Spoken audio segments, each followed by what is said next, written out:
तो hello friends, आज हम गाउस का नियम पढ़ने जा रहे हैं। तो यहाँ से स्टार्ट करते हैं। गाउस का नियम। ठीक, तो देखो गाउस का नियम क्या होता है। तो बात करें गाउस के नियम की, तो हम बोलेंगे कि दो आवेशों के मध्य लगने वाला बल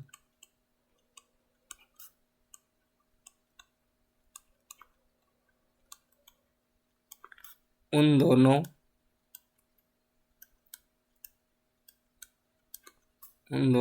आवेश के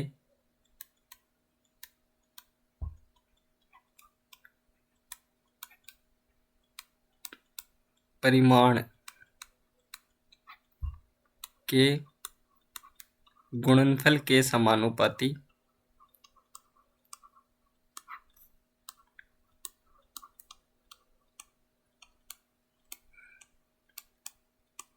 तथा बीच की दूरी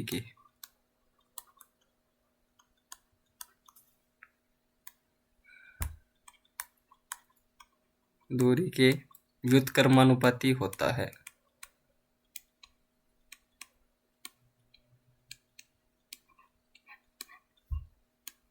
ठीक है, तो मान लेते हैं, देखो हमारे पास कोई भी दो आवेश हैं।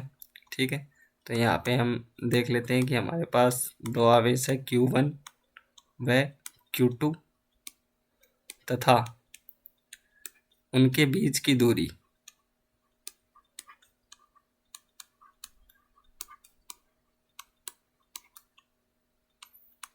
दूरी हमारे पास R है। ठीक है, तो देखो यहाँ से मैं एक लाइन ड्रॉ कर देता हूँ। ठीक है, तो ये मान लेते हैं हमारे पास आवेश है Q1, ये है Q2 और इन दोनों के बीच की दूरी कितनी है, R। ठीक है, तो यहाँ पे जो बल है, ठीक है,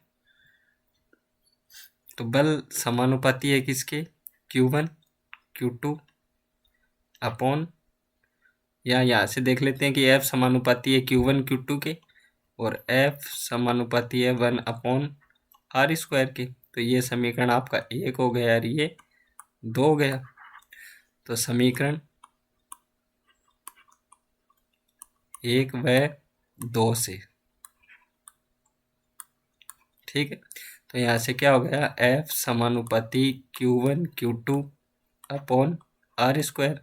अब देखो यहाँ से हम समानुपाती का स्थिरांक हटाएंगे, तो यहाँ से क्या आ जाएगा, F equals to Q1 Q2 upon R²। और समानुपाती स्थिरांक हटाने के लिए यहाँ पे एक लगाएंगे नियतांक के।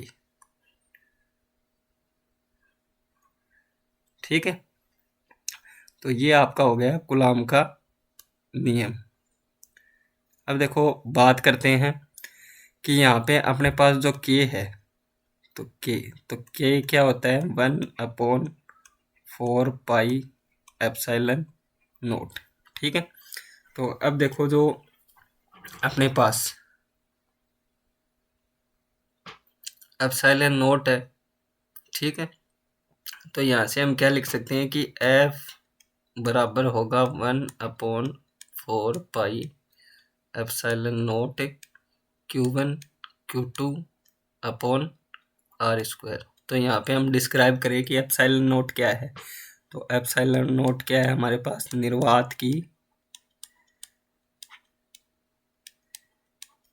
विद्युतशीलता।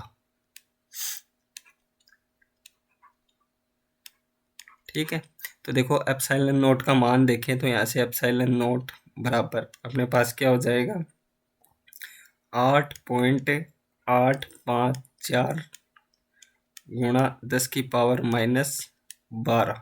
ठीक है, कूलाम स्क्वायर -12। ठीक है, coulomb square Newton square, Newton inverse और मीटर की पावर -2। तो हमारे पास एप्सिलॉन की विमा क्या आ गई, कूलम्ब स्क्वायर न्यूटन -1 और मीटर -2। ठीक है।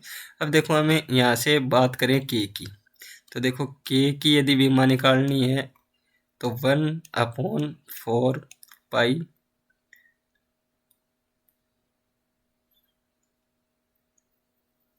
Epsilon naught. ठीक है।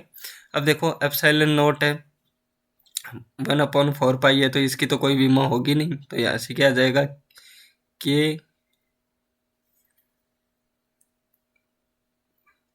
के इक्वल्स टू 1/, ठीक है।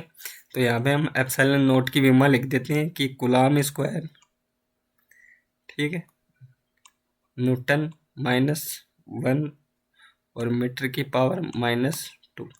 ठीक है। तो यहाँ से के की विमा क्या आ जाएगी, के इक्वल्स टू कूलम्ब स्क्वायर ऊपर जाएगा तो कूलम्ब की पावर -2, न्यूटन ऊपर जाएगा तो न्यूटन की पावर 1, तो इसको लगाने की ज़रूरत नहीं है, मीटर की पावर 2।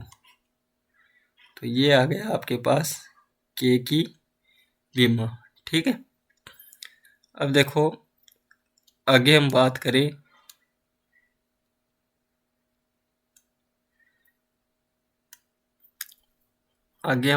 कि के, ठीक है। तो मान लेते हैं हमने देखो पीछे माना था कि दो आवेश है अपने पास, ठीक है, एक Q1 और एक Q2, और दोनों के बीच की दूरी कितनी है अपने पास, R। ठीक है। तो यहाँ से F आ गया था हमारे पास के Q1 Q2 अपॉन R²। ठीक है। तो देखो यहाँ पे हम एक शर्त रख देते हैं, ठीक है। तो शर्त क्या होगी कि यदि Q1 बराबर Q2 बराबर 1 ले लें, ठीक है, 1 कूलम्ब, और यदि इनके बीच की दूरी,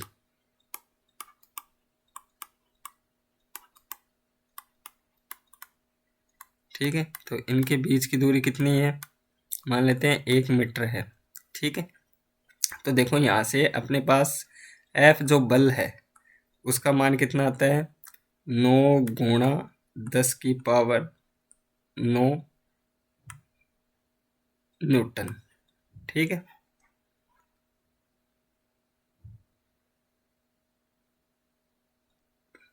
तो आपके पास आ गया बल। तो देखो यदि इस पे हम एक छोटा सा सवाल करें, ठीक है, तो वो किस प्रकार से हम उसको डिस्क्राइब करेंगे, तो उसके बारे में देखते हैं। तो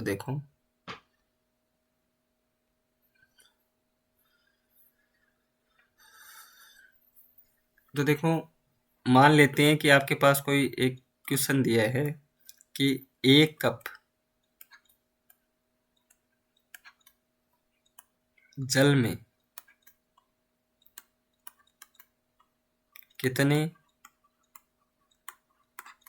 धन व ऋण आवेश होते हैं।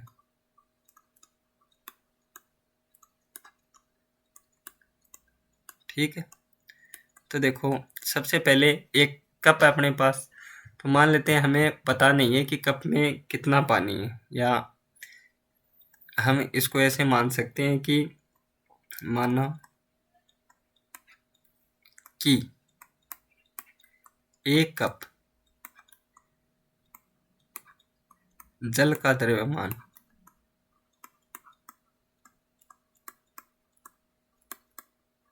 ठीक है, हम ले लेते हैं कि 250 ग्राम है, कि 250 ग्राम अपने पास क्या है, पानी है। ठीक है। तो जल के अणु का द्रव्यमान, देखो जल के अणु का द्रव्यमान कितना होता है, 18 ग्राम। ठीक है। जल का फॉर्मूला क्या होता है, H2O। तो ऑक्सीजन हाइड्रोजन मतलब 2 गुणा 1 प्लस 1 ऑक्सीजन का कितना होता है, 16। तो टोटल कितने हो गए, 18 ग्राम। ठीक है। मतलब 18 ग्राम में क्या होता है, 1 मोल होता है। तो हम इसको पहले मोल में कन्वर्ट कर देते हैं। तो मोल कितने आ जाएंगे जल के 250/18। ठीक है, ये आ गए। अब अणुओं की संख्या निकालनी है, तो हम बोलेंगे कि अणुओं की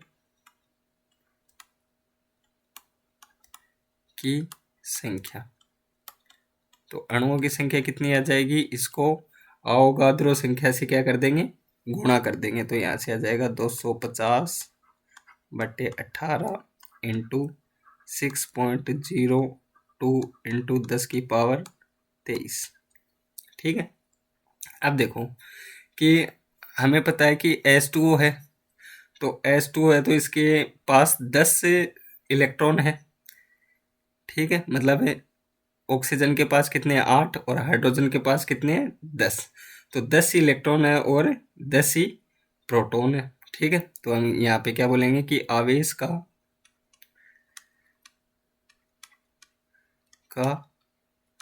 परिमाण। ठीक है, तो आवेश का परिमाण क्या होगा कि 250/18 इंटू 6.02 इंटू 10⁻23 इंटू 10 क्या है इसके पास प्रोटॉन, और इलेक्ट्रॉन का तो क्या है, तो 10 क्या है टोटल इलेक्ट्रॉन और प्रोटॉन, इंटू एक पे आवेश कितना है 1.6 इंटू 10⁻−18 कूलाम आवेश है। तो टोटल कितना आ जाएगा आपके पास 1.34 इंटू 10⁻7 कूलाम।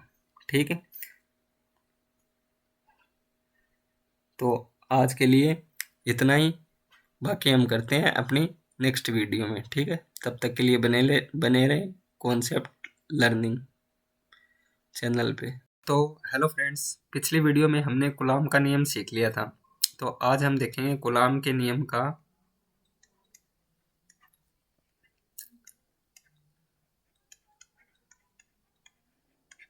का सदिश निरूपण।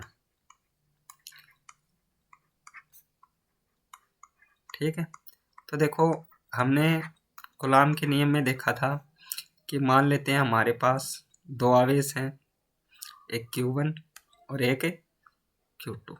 ठीक है, अब देखो मान लेते हैं कि जो Q1 आवेश है, तो मूल बिंदु से इसका स्थिति सदिश मान लेते हैं हमारे पास क्या है R1 है, और Q2 का स्थिति सदिश हमारे पास R2 है। ठीक है, तो यहाँ से देखो हम ऐसे बोल सकते हैं कि Q1 के ऊपर Q2 के द्वारा बल। ठीक है, तो बल देखो इसको हम लिखेंगे F12। ठीक है, तो ये जो बल है Q1 के ऊपर, ये आपका क्या हो जाएगा F12। इसी प्रकार Q2 के ऊपर Q1 के द्वारा बल।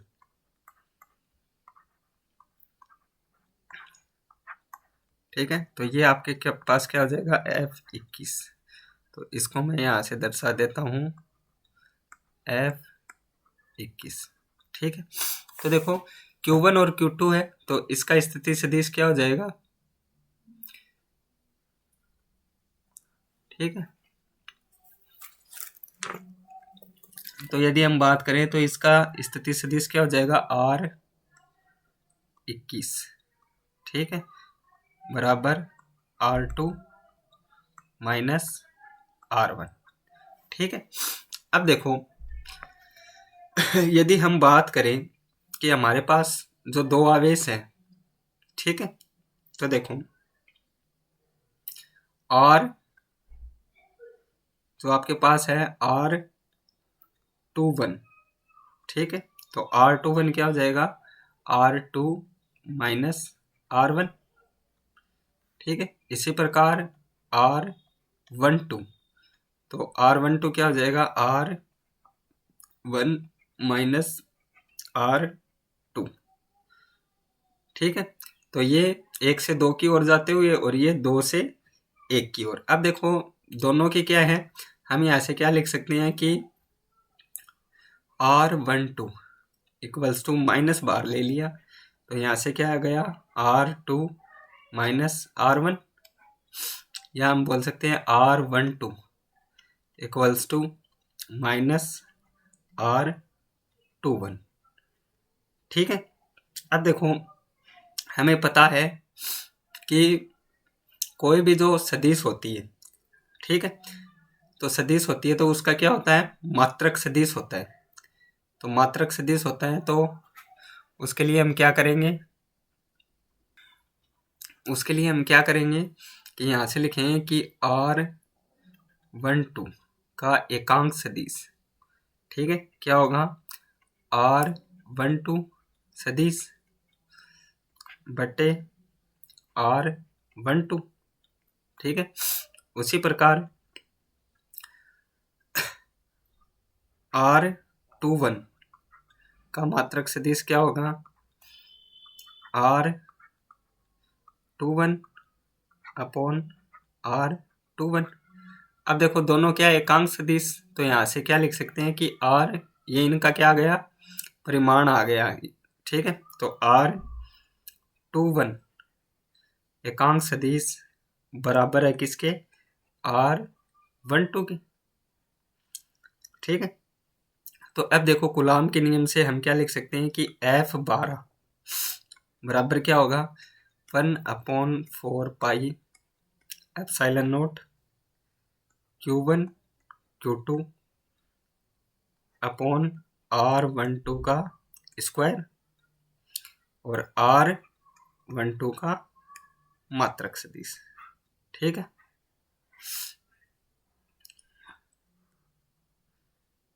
इसी प्रकार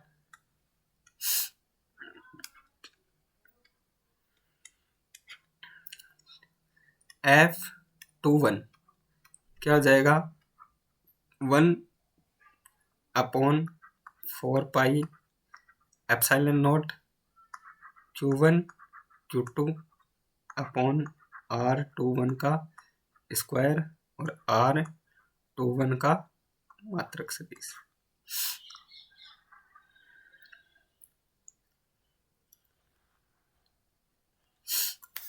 ठीक है, अब देखो यहाँ से हम क्या बोल सकते हैं कि F12 बराबर होगा किसके, F21 के परिमाण के नेगेटिव में। क्यों, क्योंकि दोनों बल एक दूसरे को, जो दोनों आवेश है यदि ये एक समान है, ठीक है, एक समान आवेश है तो क्या होता है, प्रतिकर्षण।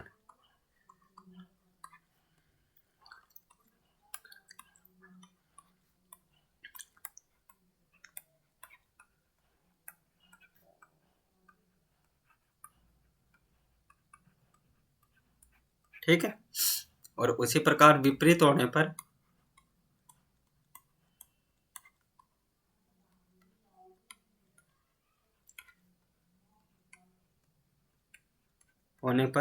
आकर्षण।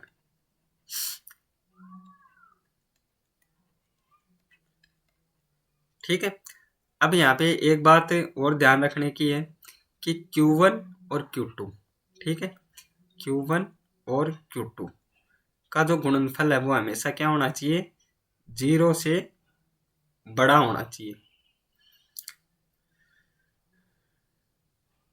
ठीक है, तो इस प्रकार जो हमने ये देखा, ये कूलाम के नियम का क्या है, सदिश निरूपण है।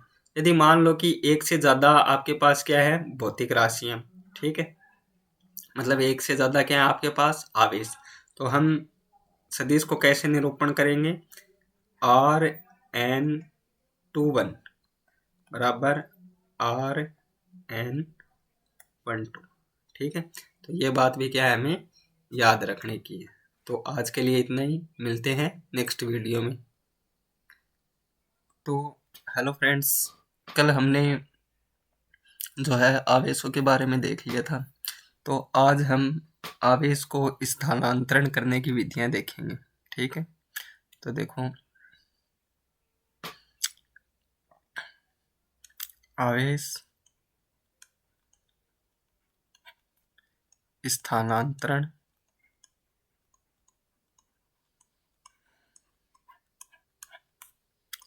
की विधियां।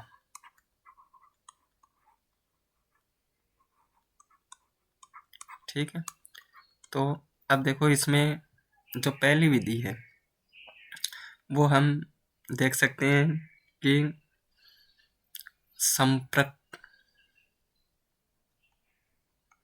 संपर्क द्वारा आवेशन। ठीक है, और इसमें दूसरी विधि है वो हम देखेंगे प्रेरण द्वारा आवेशन।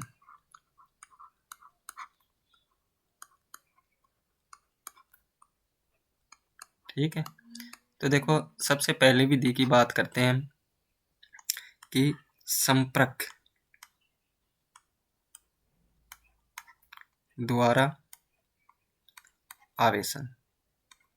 तो देखो संपर्क द्वारा आवेश कैसे उत्पन्न होता है। ठीक है, तो इसमें किसी आवेशित पदार्थ को, ठीक, तो पदार्थ में आपके पास क्या क्या हो सकता है, कोई भी छड़ हो सकती है। ठीक है, आवेशित पदार्थ को दूसरे पदार्थ,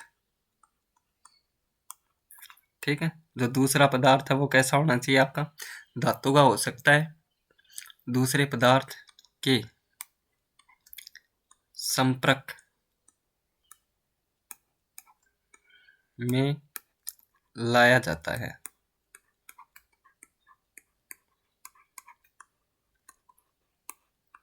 ठीक है, तो इस विधि को क्या कहते हैं, संपर्क द्वारा आवेश। तो देखो कैसे करते हैं, मान लेते हैं कि हमारे पास कोई एक धातु का गोला है। ठीक है, तो ये हमारे पास कोई धातु का गोला,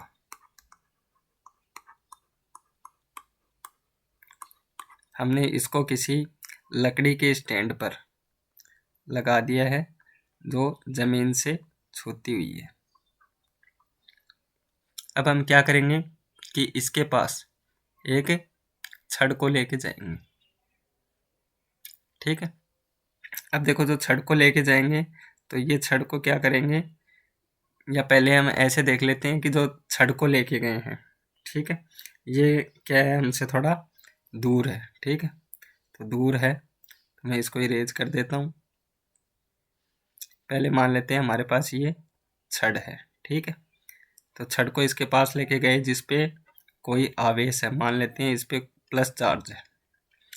ठीक है, तो अभी हमारे पास ये क्या है, कोई छड़ है और ये धातु का गोला है। ठीक है, अगली स्टेप में क्या देखेंगे कि हम इस धातु के गोले के साथ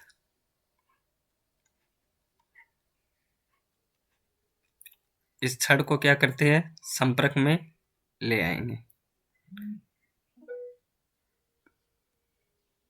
संपर्क में ले आए तो देखो इस पे प्लस चार्ज है और इस पे भी कौन सा चार्ज आ जाएगा, प्लस चार्ज आ जाएगा। ठीक है, उसके बाद हम क्या करेंगे, दोनों को हटा लेंगे।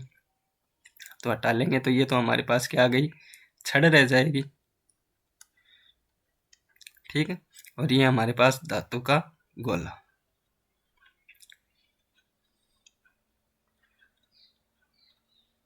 जिसपे अब कौन सा चार्ज आ गया है, प्लस चार्ज आ गया है। तो इस प्रकार की जो विधि है इसको हम क्या बोलते हैं, संपर्क द्वारा आवेश। अब देखो कई बार क्या होता है, मान लेते हैं कि ये जो पूरा चार्ज है तो या तो पूरा चार्ज इस पे ट्रांसफर हो जाएगा यदि चार्ज कम है तो, और यदि चार्ज ज़्यादा है तो आधा चार्ज इसमें क्या होगा, ट्रांसफ़र हो जाएगा कुछ समय के लिए। ठीक है, तो यदि हम बात करें दूसरी विधि की, तो दूसरी विधि है हमारे पास प्रेरण द्वारा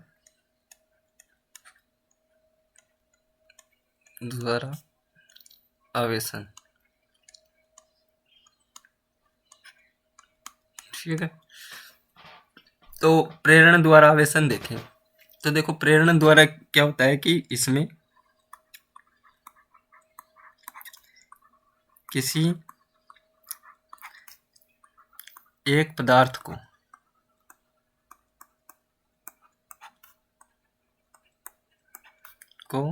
दूसरे पदार्थ के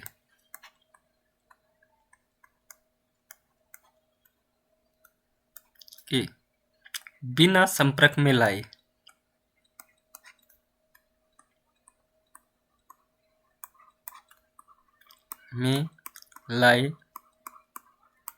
आवेशित किया जाता है।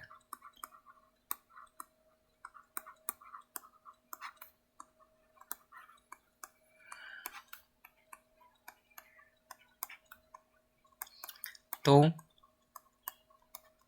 इसे प्रेरण द्वारा आवेशन कहते हैं।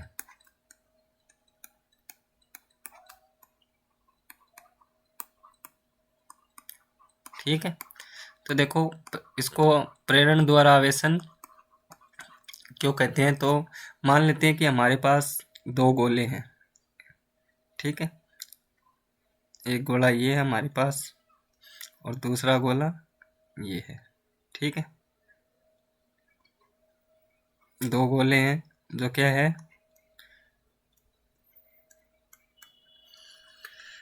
एक दूसरे से टच हुए हैं, तो मान लेते हैं ये गोला ए है हमारे पास और ये गोला बी है। ठीक है, अब देखो इसके पास हम क्या लेके जाएंगे, एक छड़ लेके जाएंगे। ठीक है, तो मान लेते हैं छड़ पे चार्ज धनावेश है। ठीक है, अब देखो क्या होगा नेक्स्ट स्टेप में, जब इसको हम इसके संपर्क में रखेंगे। ठीक है, तो जो गोले हैं तो वो क्या हो जाएंगे, आवेशित हो जाएंगे। तो आवेशित देखो किस प्रकार से होंगे,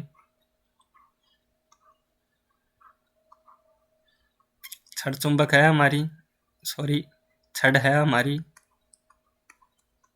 ठीक है, अब देखो यहाँ पे पॉजिटिव चार्ज है तो यहाँ पे कौन सा चार्ज आ जाएगा, नेगेटिव चार्ज, और यहाँ पे पॉजिटिव, और यहाँ पे नेगेटिव, और यहाँ पे पॉजिटिव। ठीक है, तो देखो जो दोनों गोले हैं, ठीक है, तो दोनों गोलों के बीच कौन सा बल होगा, दोनों गोले गोलों के मध्य आकर्षण बल है भी।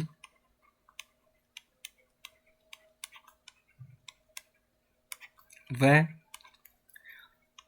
छड़ व गोले के मध्य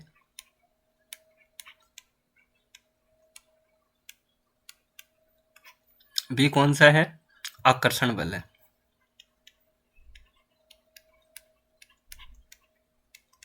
ठीक है, तो देखो इसमें ध्यान रखने की बात है कि जो छड़ व गोला, तो गोला देखे तो गोला ए है हमारे पास। ठीक है, अब देखो इस छड़ को मान लेते हूँ मैं गोले बी के पास लेके जाऊं, ये ए है हमारे पास, ये बी है। ठीक है, तो इस छड़ को मैं मान लेते हैं गोले बी के पास लेके चला गया,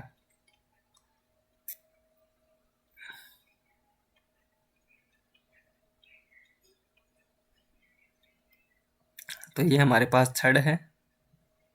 तो देखो इस पे कौन सा चार्ज था, पॉजिटिव, यहाँ पे नेगेटिव, यहाँ पे पॉजिटिव, और यहाँ पे नेगेटिव। ठीक है, तो यहाँ पे हमारे पास कौन सा चार्ज था, पॉजिटिव।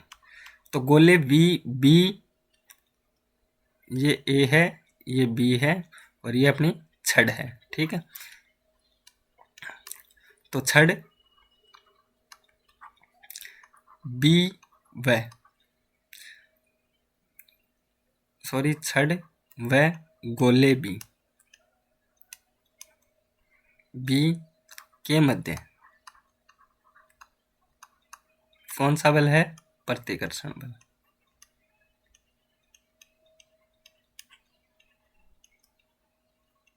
ठीक है। अब देखो क्या होगा कि मान लो मैं नेक्स्ट स्टेप में बात करूं, ठीक है, तो नेक्स्ट स्टेप में बात करूं तो देखो जो हमारे पास ये जो दोनों गोले हैं तो इस पे माइनस चार्ज है, यहाँ पे प्लस, और इसी प्रकार ये गोला है इस पे माइनस और ये प्लस। ठीक है। अब मैं क्या करता हूँ कि दोनों गोलों को एक दूसरे से दूर लेके चला जाता हूँ, तो यहाँ पे लिख देता हूँ दोनों गोलों को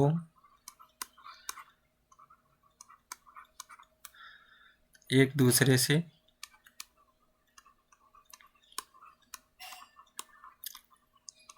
दूर ले जाने पर।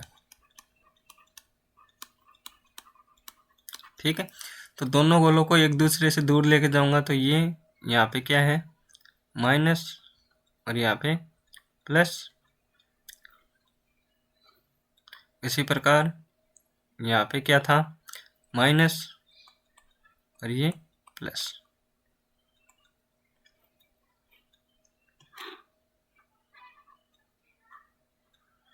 ठीक है। अब देखो मान लेते हूँ कि मैंने पहले छड़ चुंबक इस तरफ रखी थी, ठीक है, तो हमारा क्या हुआ था प्रतिकर्षण। अब देखो यहाँ पे माइनस है प्लस है और ये माइनस है और ये प्लस है। अब मैं गोलों ये जो गोला है ये अपना यदि समान आवेश, ठीक है, तो यहाँ पे लिख देता हूँ समान आवेश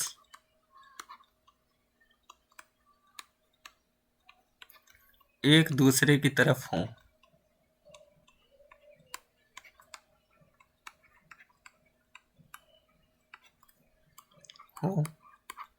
तो प्रतिकर्षण बल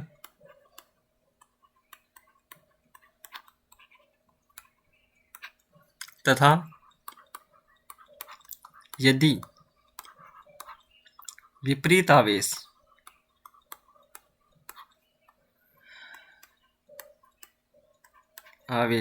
एक दूसरे की ओर हो तो आकर्षण बल लगता है।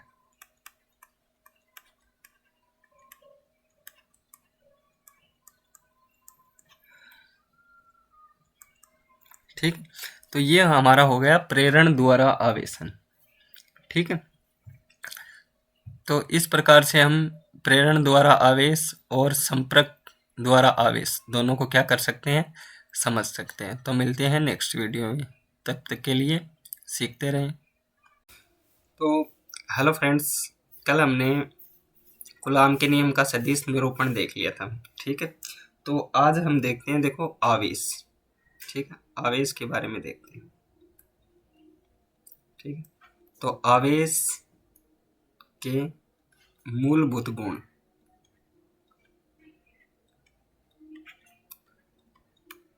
ठीक है, तो देखते हैं देखो आवेश में क्या क्या गुण होते हैं। ठीक है, तो इसमें सबसे पहला जो गुण है, ठीक है, वो है हमारे पास आवेशों की योज्यता।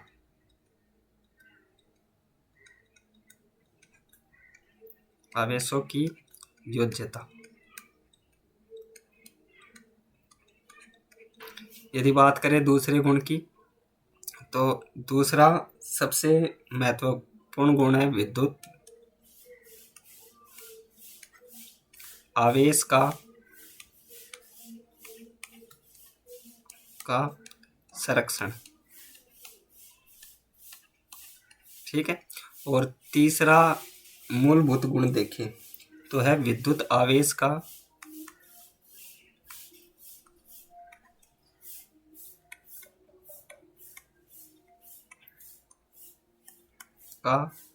क्वांटीकरण।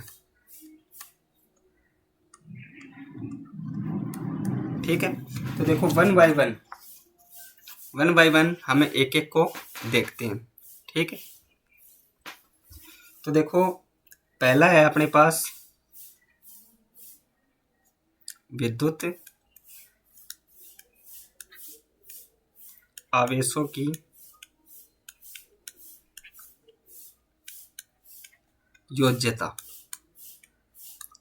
ठीक है, तो विद्युत आवेश की योज्यता का क्या मतलब है कि हम बोलेंगे कि आवेशों का हमेशा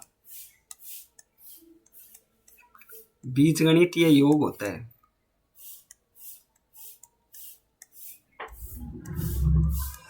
जब दुकान पर जाके तो आवेशों का हमेशा बीजगणितीय योग होता है।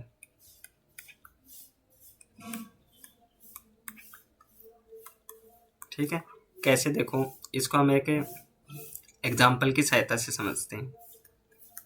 ठीक है, माना हमारे पास आवेश है Q1, Q2, Q3, Q4।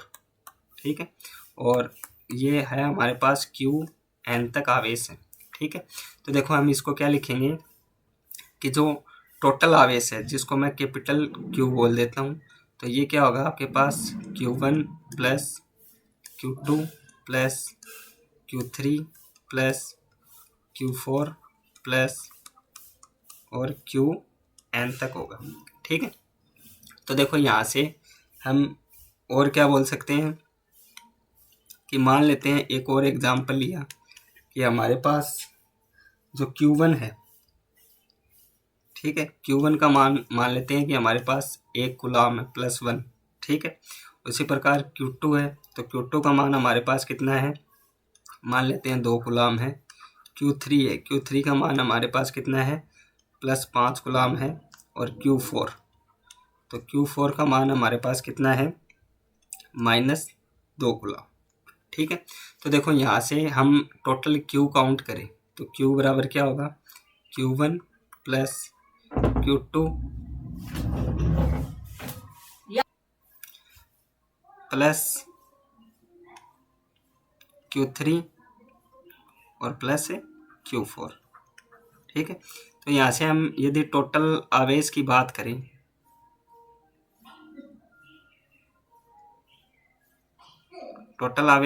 करें तो देखो कैसे होगा हमारे पास, हम लिखेंगे कि Q equals to 1 plus 2 plus 5 और प्लस -2।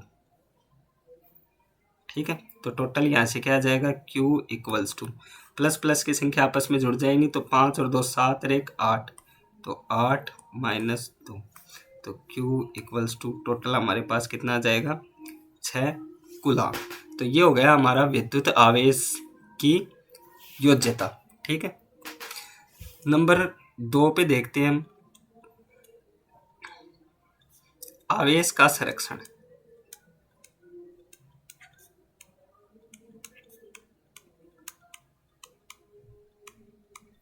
ठीक है, तो हम लिखेंगे कि किसी भी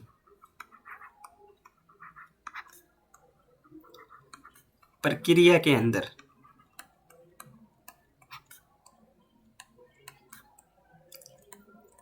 ठीक है, चाहे वो भौतिक हो या रासायनिक, किसी भी प्रक्रिया के अंदर आवेश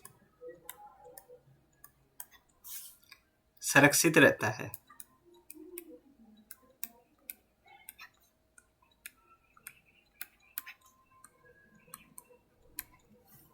ठीक है, तो देखो ये आवेश हमारा संरक्षण हो गया। अब मान लो कि हमने ना कैसे भी करके आवेश को उत्पन्न कर दिया। मान लेते हैं हमारे पास ये कोई गोला है, ठीक है, धातु का गोला है, और हम इसके पास एक कांच की छड़ लेके चले गए। ठीक है, जिस पर मान लेते हैं कि हमारे पास प्लस चार्ज है। ठीक है, तो क्या होगा, थोड़ी देर बाद इस गोले के इस साइड माइनस चार्ज क्या हो जाएगा, केंद्रित हो जाएगा। ठीक है, तो अब देखो कि गोले पर आवेश उत्पन्न हो गया,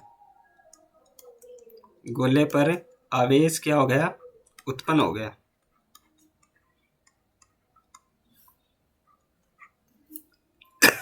ठीक है। अब देखो गोले पर आवेश उत्पन्न हो गया, लेकिन ये कोई नया आवेश नहीं है, ठीक है, नया आवेश नहीं है।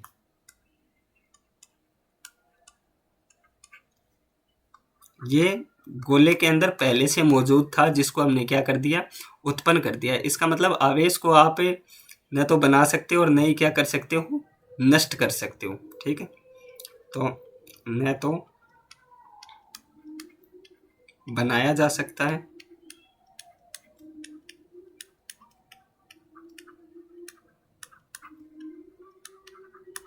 और न ही नष्ट किया जा सकता है।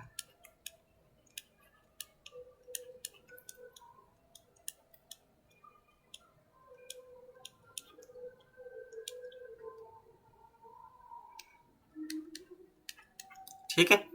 अब देखो बात करें, मान लो कि जो थर्ड था अपने पास, ठीक है, तो थर्ड क्या था, विद्युत आवेश का क्वांटीकरण, ठीक है। तो क्वांटीकरण का क्या अर्थ होता है कि आवेश हमेशा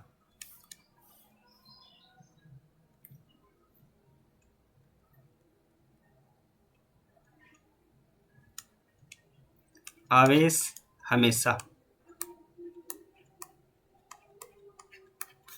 एक निश्चित मात्रा में, एक निश्चित मात्रा में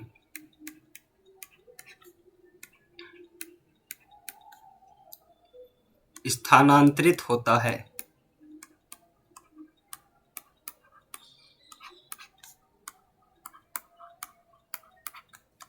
ठीक है, ऐसे नहीं है कि आपने आधा आवेश दे दिया, एक आवेश दे दिया। आवेश का मान कितना होता है, Q equals to 1.602 into 10⁻⁻19 coulomb, ठीक है।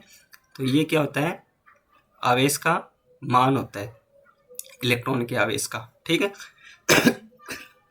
तो देखो आवेश हमेशा निश्चित जाएगा, तो हम ऐसे लिख सकते हैं कि Q इक्वल्स टू फॉर्मूला लगाएंगे एन ई, ठीक है। एन ई का मतलब क्या हो गया कि टोटल कितना आवेश क्या हुआ, स्थानांतरित हुआ, ठीक है। तो अब देखो जो कूलम है, कूलम क्या है, एक बड़ा मात्रक है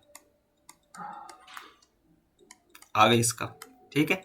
तो इसके छोटे मात्रक भी होते हैं, जैसे मिली कूलम,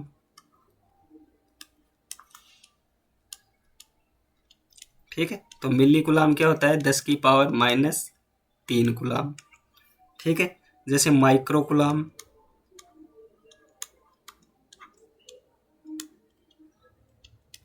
ठीक है। तो माइक्रो कूलम कितना होता है, 10⁻⁻6 कूलम का, ठीक है। तो आवेश हमेशा क्या होते हैं, एक निश्चित संख्या में स्थानांतरित होते हैं। अब देखो मान लेते हैं कि हमें कोई बोल दे कि एक कूलम में कितने आवेश हैं, ठीक है। एक कूलम में ऐसे बोल दे कि एक कूलम में आपके पास कितने आवेश है, तो हम यहाँ से क्या लिखेंगे, Q equals to N E, formula लगा देंगे। यहाँ पे Q बराबर कितना है, 1 एक कूलम, और इलेक्ट्रॉन का आवेश कितना है, 1.6 इंटू 10⁻⁻19 कूलम, ठीक है। तो फॉर्मूले में मान रख देंगे 1 इक्वल्स टू एन गुणा ई का मान कितना है, 1.6 इंटू 10⁻⁻19। तो यहाँ से एन क्या जाएगा, एन इक्वल्स टू 1/1.6 इंटू 10⁻⁻19, ठीक है। अब देखो ये 10⁻19 ऊपर चला जाएगा, तो यहाँ से आ जाएगा 10⁻19/1.6, ठीक है, 1.6। तो इसको इसमें भाग देंगे, तो आपके पास इसका क्या आ जाएगा, उत्तर आ जाएगा। तो वो आपके पास क्या आ जाएगा, इलेक्ट्रॉन की संख्या। तो मतलब 1 कूलाम आवेश में आपके पास कितने इलेक्ट्रॉन स्थानांतरित होंगे, 10 की पावर 19 अपॉन 1.6। तो देखो आज के लिए इतना ही, मिलते हैं नेक्स्ट वीडियो के लिए नेक्स्ट वीडियो में। तो तब तक आप सीखते रहे। आवेशों को स्थानांतरण करने की विधियां देख ली थी, ठीक है। तो आज जो हमारा टॉपिक होगा, ठीक है, वो होगा बहुल आवेशों के मध्य बल, ठीक है। तो देखो बहुल आवेशों के मध्य बल का क्या हो गया कि एक से अधिक आवेश,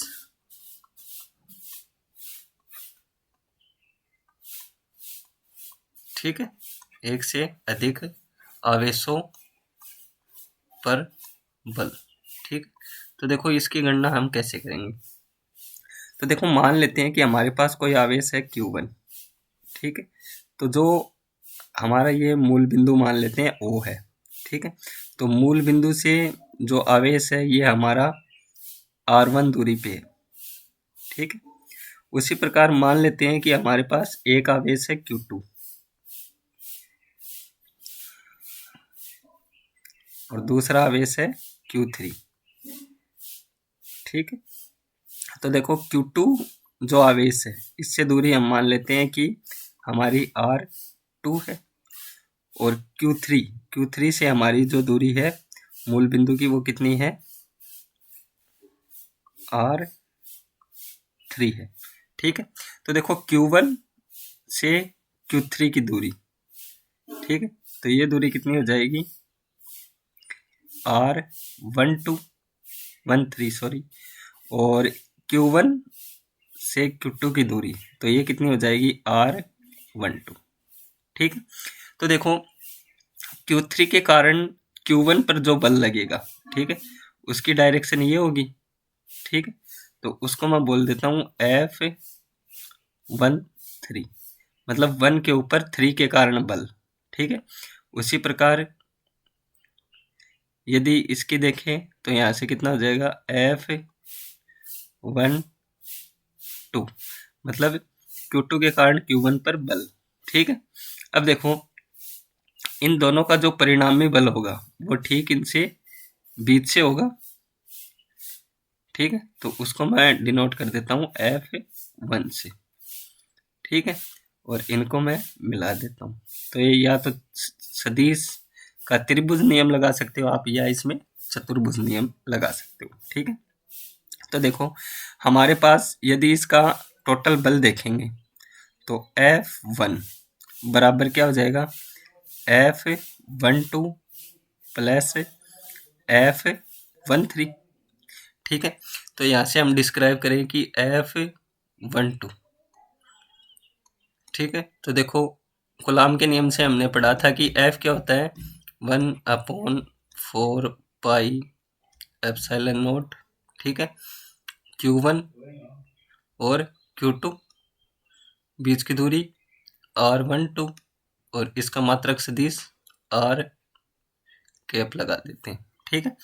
उसी प्रकार F13, तो F13 क्या हो जाएगा आपके पास, 1/4 pi epsilon not Q1 Q3 upon R13, और यहाँ पे ये R12 हो जाएगा आपके पास और ये R13 हो जाएगा, ठीक है। तो परिणामी क्या होगा, इन दोनों का योग होगा। तो देखो मैं परिणामी किस प्रकार से निकाल देता हूँ इन दोनों का।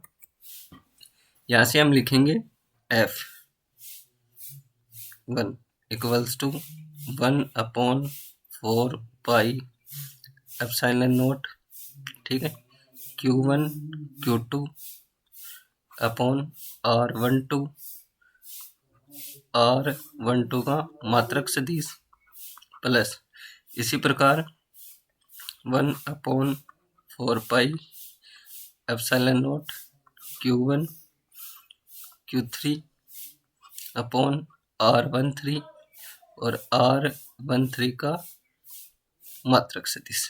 ठीक है, अब देखो माना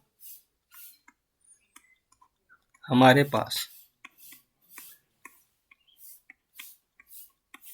Q1 Q2 Q3 Q4 से लेके Qn आवेश है।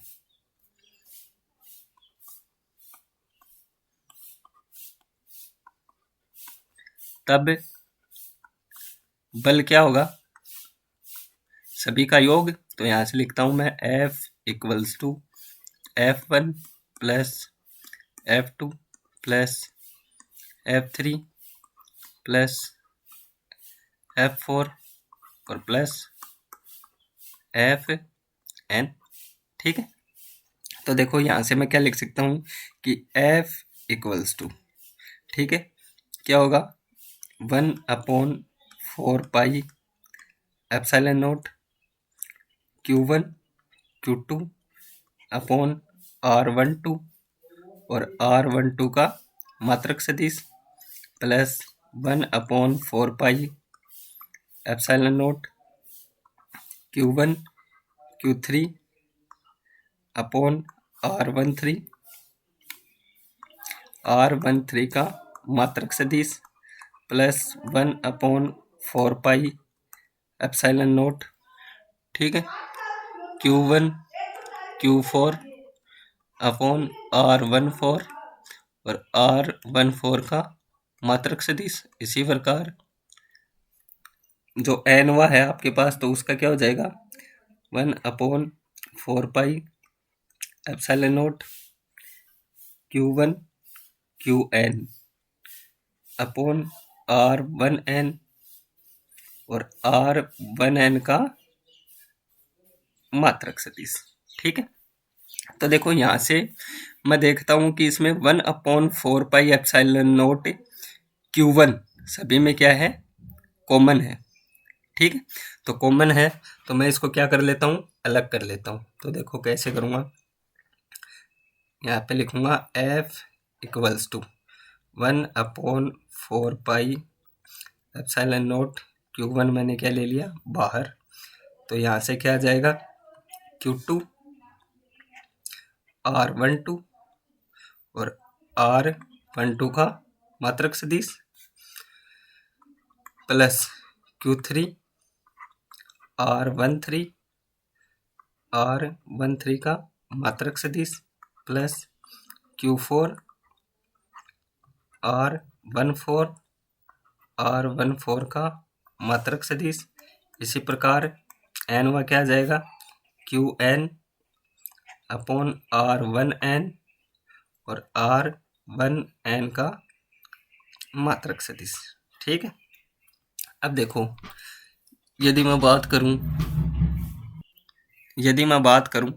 तो यहाँ से मैं क्या लिख सकता हूँ कि F equals to 1/4 pi epsilon naught, ठीक है, सिग्मा का मतलब क्या है, सभी का योग। ठीक है, तो यहाँ से लिखता हूँ मैं QI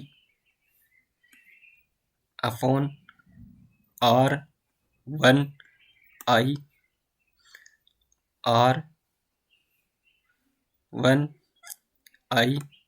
का मात्रक सदिश।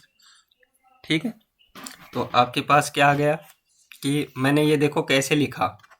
ठीक है, अब देखो आई है वो कहाँ से कहाँ तक हो सकता है, आई इक्वल्स टू 2 से लेके आई इक्वल्स टू कहाँ तक है आपके पास एन तक है। ठीक है, तो ये आपका क्या हो गया कि यदि आपके पास बहुत सारे आवेश हैं तो इस पर जो बल लगेगा वो क्या लगेगा 1/4 pi epsilon naught sigma I equals to 2 से लेके एन तक और QI अपॉन R1I। अब देखो यहाँ से है ना, आप पूरा जो ये जो समीकरण आ गया इससे आप पूरा बल है वो क्या कर सकते हो, डिस्क्राइब कर सकते हो। ठीक है, अब यदि मान लो आपके पास n आवेश है, ठीक है, मैं जैसे लिख देता हूँ Q4 के लिए बल लिखता हूँ, जैसे Q4 के लिए या Q4 के लिए लिखता हूँ मैं, ठीक है।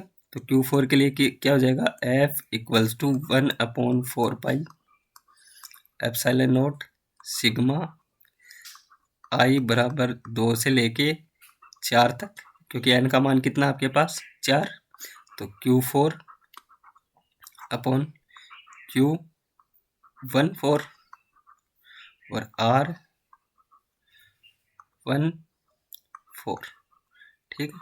तो आपके पास क्या हो गया, ये भी एक Q4 के लिए क्या आ गया आपके पास, एक बल आ गया आपके पास, ठीक है। तो आज के लिए इतना ही, मिलते हैं नेक्स्ट वीडियो में। पिछले वीडियो में हमने बहुल आवेशों के बीच बल देख लिया था, ठीक है। तो आज हम देखते हैं विद्युत क्षेत्र की तीव्रता, विद्युत क्षेत्र की तीव्रता, ठीक है। तो इसको किससे डिनोट करते हैं, ई से। तो सबसे पहले लिखेंगे कि यह एक सदिश राशि है, सदिश राशि है जो सदिशों के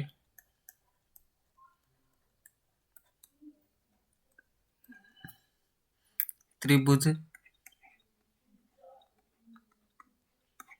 व चतुर्भुज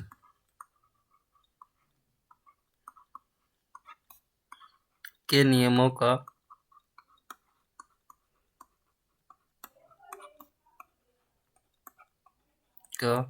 पालन करती है,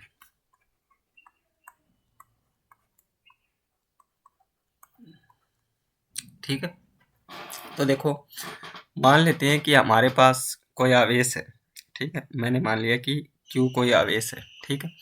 तो Q आवेश के पास हम क्या करते हैं, यहाँ से कोई Q नोट आवेश इसकी तरफ लेके जाते हैं, ठीक है।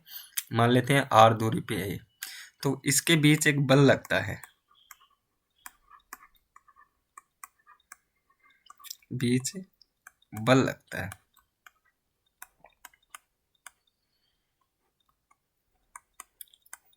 ठीक है। जैसे ही इस Q नोट आवेश को मैं हटा लेता हूँ, ठीक है, तो Q नोट आवेश को हटाने के बाद क्या यह बल पूरी तरह से गायब हो जाएगा। तो इस प्रकार के सवालों को समझने के लिए विद्युत क्षेत्र की उत्पत्ति होती है, ठीक है। तो देखो इसकी परिभाषा क्या लिखता हूँ मैं, कि विद्युत क्षेत्र की तीव्रता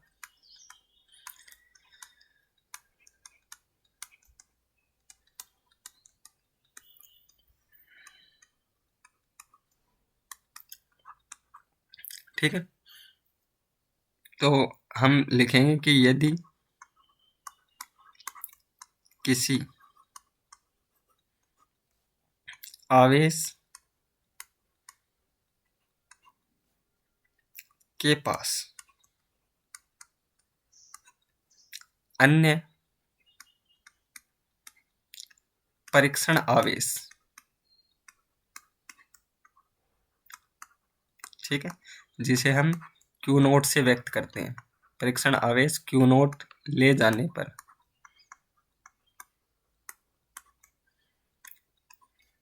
एक बल लगता है,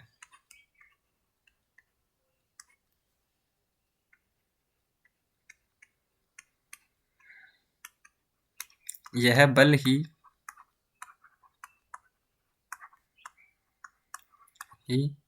विद्युत क्षेत्र की तीव्रता कहलाता है,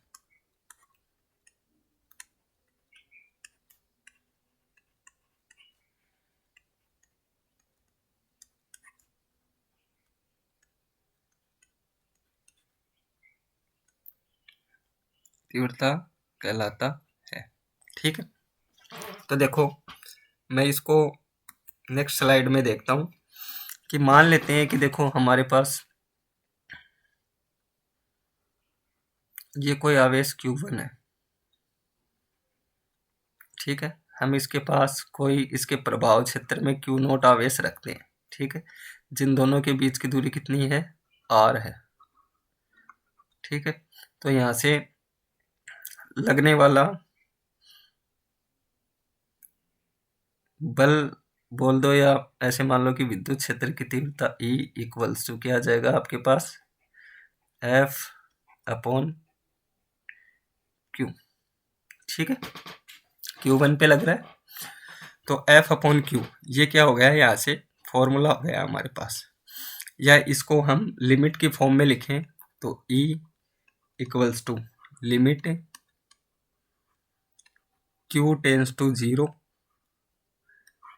F अपॉन Q।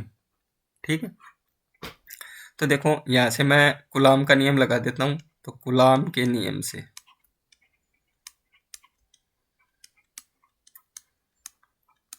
कूलाम के नियम से ठीक है, तो कूलाम के नियम से F क्या हो जाएगा, F equals to 1/4 pi epsilon naught.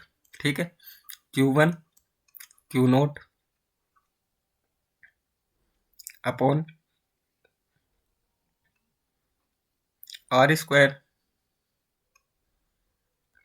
ठीक है, ये हो गया हमारा सीधा जो बल है वो क्या हो गया हमारा, मतलब विदाउट ए, हम देखें कि विदाउट ए सदिश निरूपण के ये हमारा क्या हो गया, बल हो गया। तो यहाँ से हम आगे देखें तो देखो, यदि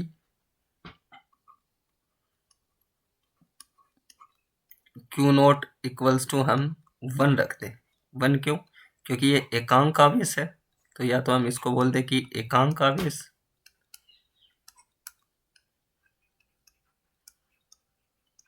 या मैं इसको बोल दूं परीक्षण आवेश,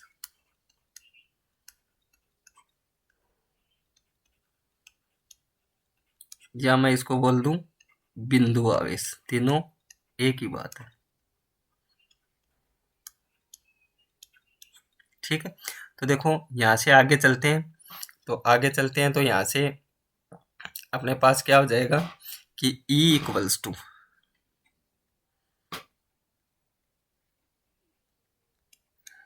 फॉर्मूला क्या था, Q1 के लिए देखेंगे तो F अपॉन Q1। ठीक, तो E equals to 1/4 pi epsilon naught. ठीक है, Q1 Q0 upon R square. ठीक है,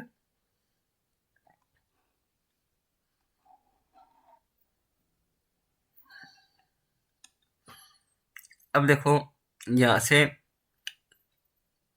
मैंने E निकाला है, तो अपॉन में क्या जाएगा, तो देखो अपॉन में क्या जाएगा, यहाँ से मैं लिख देता हूँ Q नोट। ठीक है, ये Q नोट के लिए निकाल रहे हैं, तो देखो यहाँ से E equals to 1/4 pi epsilon naught Q1 upon R square. ठीक है, ये हमारी क्या आ गई, विद्युत क्षेत्र की तीव्रता। ठीक है, और यहाँ पे Q नोट बराबर कितना है अपने पास, 1।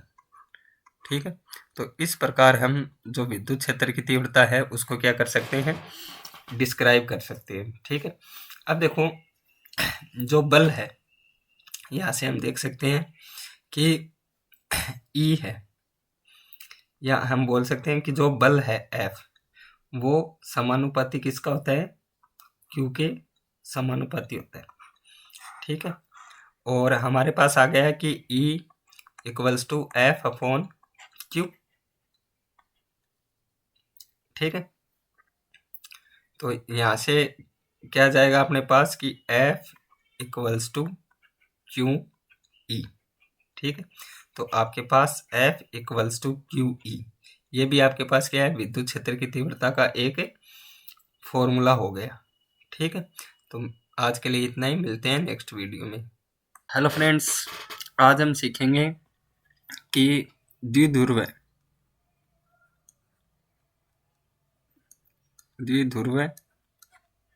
के अक्ष पर विद्युत क्षेत्र की तीव्रता।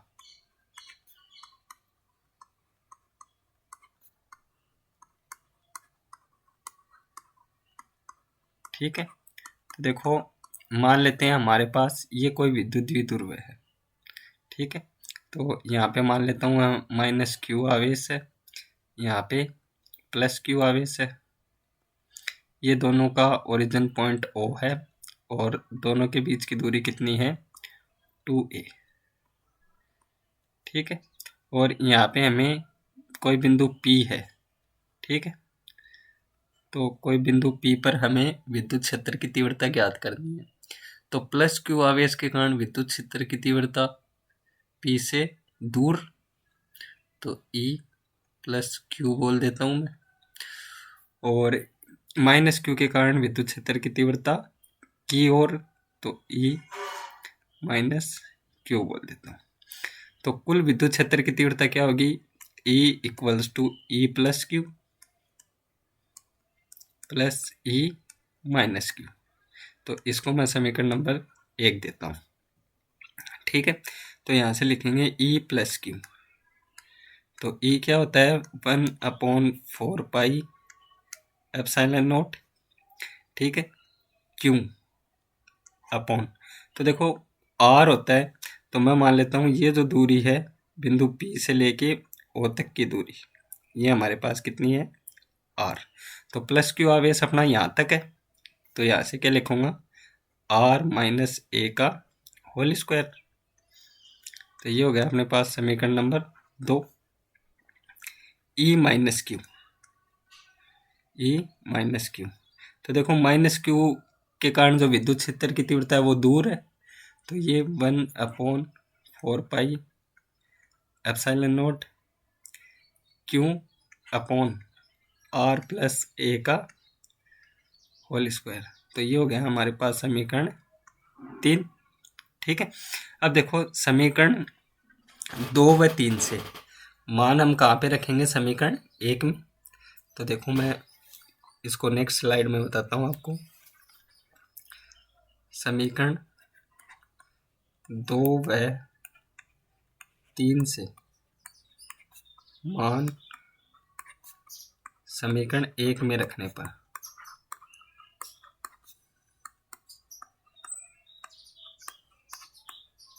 ठीक है, तो टोटल E क्या हो जाएगा, E equals to 1/4 pi epsilon naught Q upon R minus A का होल स्क्वायर, और माइनस का चिन्ह है तो minus Q upon 4 pi epsilon naught और R प्लस A का होल स्क्वायर, ठीक है। ये आ गया। तो देखो यहाँ से E equals to 1/4 pi epsilon naught मैंने क्या ले लिया कॉमन, तो यहाँ Q भी कॉमन आ जाएगा, तो Q कॉमन ले लिया। तो यहाँ से क्या हो गया 1/R माइनस A का whole square minus 1/R plus A का होल स्क्वायर, ठीक है। तो E equals to Q upon 4 pi epsilon naught, यहाँ से मैंने क्या ले लिया दोनों में एलसीएम ले लिया, तो R माइनस A का होल स्क्वायर और R प्लस A का होल स्क्वायर। तो इसको इसमें भाग दिया तो क्या आ गया R प्लस A का होल स्क्वायर माइनस इसको इससे भाग दिया तो क्या आ गया R माइनस A का होल स्क्वायर, ठीक है। तो देखो मैं यहाँ पर इसको सरल कर लेता हूँ। तो यहाँ से क्या आ जाएगा E equals to Q upon 4 pi epsilon naught, ठीक है। तो R प्लस A का होल स्क्वायर क्या हो गया R square plus A square plus 2AR, minus का चिन्ह है तो यहाँ से क्या आ जाएगा minus R square minus A square plus 2AR और अपॉन इन दोनों का गुणनफल क्या आ जाएगा R square minus A square का होल स्क्वायर, ठीक है। तो यहाँ से देखो R स्क्वायर से आर स्क्वायर कैंसिल हो गया, ए स्क्वायर से ए स्क्वायर कैंसिल हो गया, तो यहाँ से ई क्या आ जाएगा,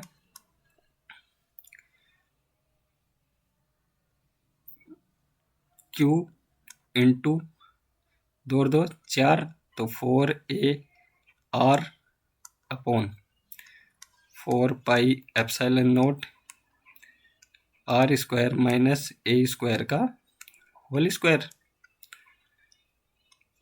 ठीक है, अब मैं बोल देता हूँ कि आर बहुत बहुत बड़ा है किससे, ए से, तो ए को हम क्या कर देंगे, नेग्लेक्ट कर देंगे।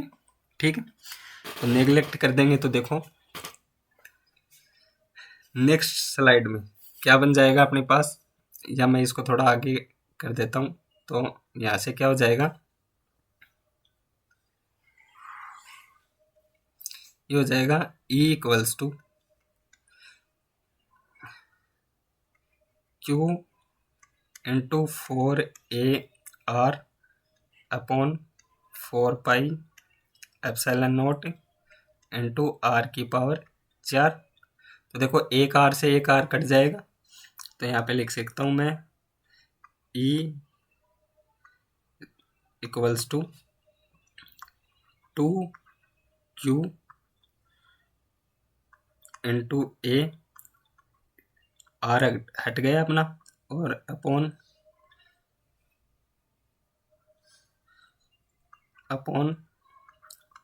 4 pi epsilon naught R cube. ठीक है, और इंटू आ जाएगा यहाँ पे 2। तो देखो 2a इंटू क्यू क्या होता है, p, तो यहाँ से आ जाएगा E equals to 2p upon 4 pi epsilon naught R cube. ठीक है, और यहाँ से मैं लिख सकता हूँ कि k इक्वल्स टू क्या होता है, 1 अपॉन 4 पाई एप्सिलॉन नोट। तो ये मान है, ये समीकरण में रख देंगे, तो यहाँ से क्या हो जाएगा अपना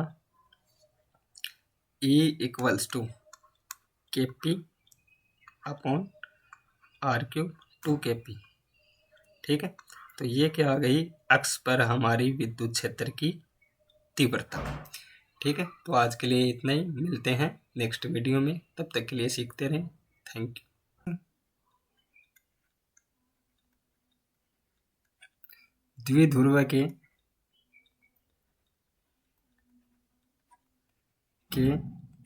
निरक्ष पर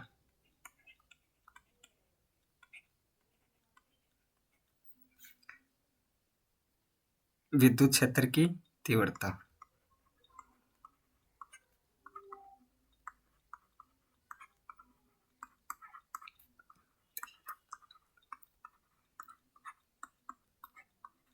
ठीक है, तो देखो मान लेते हैं कि हमारे पास कोई दो आवेश है। ठीक है, तो ये मान लेते हैं हमारे पास प्लस क्यू आवेश है, और ये हमारे पास माइनस क्यू आवेश है। ठीक है, और इन दोनों के बीच की दूरी हम मान लेते हैं कि 2a है, और ये कोई बिंदु अपना O है। ठीक है, तो देखो यहाँ से R दूरी पर कोई बिंदु P है। ठीक है, तो देखो प्लस क्यू आवेश के कारण विद्युत क्षेत्र की तीव्रता दूर होगी, तो ये इससे दूर। ठीक है, तो E प्लस क्यू बोल सकते हैं इसको। उसी प्रकार माइनस क्यू आवेश के कारण विद्युत क्षेत्र की तीव्रता की ओर होगी। ठीक है, तो इसको मैं बोल देता हूँ E माइनस क्यू, और परिणामी विद्युत क्षेत्र की तीव्रता E आपकी ये होगी। ठीक है, तो इसको इससे मिला देता हूँ, और इसको इससे मिला दिया। ठीक है, अब देखो यहाँ से हम बात करें तो जो टोटल E है, तो E equals to E plus Q और प्लस E माइनस क्यू। तो ये आ गया आपका समीकरण नंबर 1। ठीक है।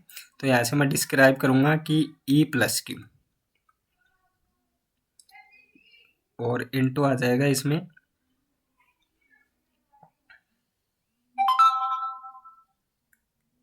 कोस थीटा, इसको इरेज कर देता हूँ, इनटू आ गया कोस थीटा। ये थीटा एंगल बनाते हुए है, इस वजह से यहाँ पे क्या लिख दिया, कोस थीटा। अब देखो यहाँ पे ई प्लस क्यू की बात करूँ मैं, ठीक है। तो ई प्लस क्यू क्या होगा आपके पास, देखो Q upon 4 pi epsilon naught, ठीक, इनटू, या इसको मैं कोष्टक में लिख देता हूँ कि क्यू अपॉन आर स्क्वायर होता है। तो देखो आर, ठीक है। तो यहाँ से हम देखें तो यहाँ से लेके बिंदु पी यहाँ पर है, तो यहाँ पर है, इसका मतलब ये क्या हो गया हमारा करण। तो करण कितना होगा, r square plus a square, करण का स्क्वायर। तो अपने पास आर स्क्वायर होता है, तो ये हो गया 1/r² प्लस ए स्क्वायर, ठीक है। उसी प्रकार यदि मैं बात करूं ए माइनस क्यू की, तो ये क्या हो जाएगा, Q upon 4 pi epsilon naught और 1/r², मतलब r² प्लस ए स्क्वायर, जो दूरी है अपनी वो आ गई, ठीक है। तो ये अपना हो गया समीकरण नंबर 1, ये हो गया समीकरण नंबर 2 और ये हो गया समीकरण नंबर 3, ठीक है। अब हमें कोस थीटा चाहिए, तो यहाँ से मैं कोस थीटा ड्राइव कर देता हूँ, कोस थीटा बराबर आधार बटे कर्ण।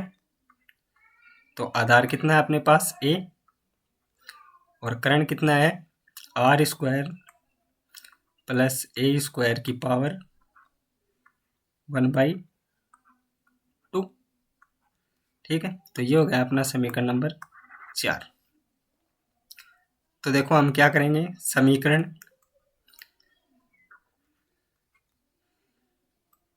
2, 3 व 4 का मान समीकरण 1 में रखने पर,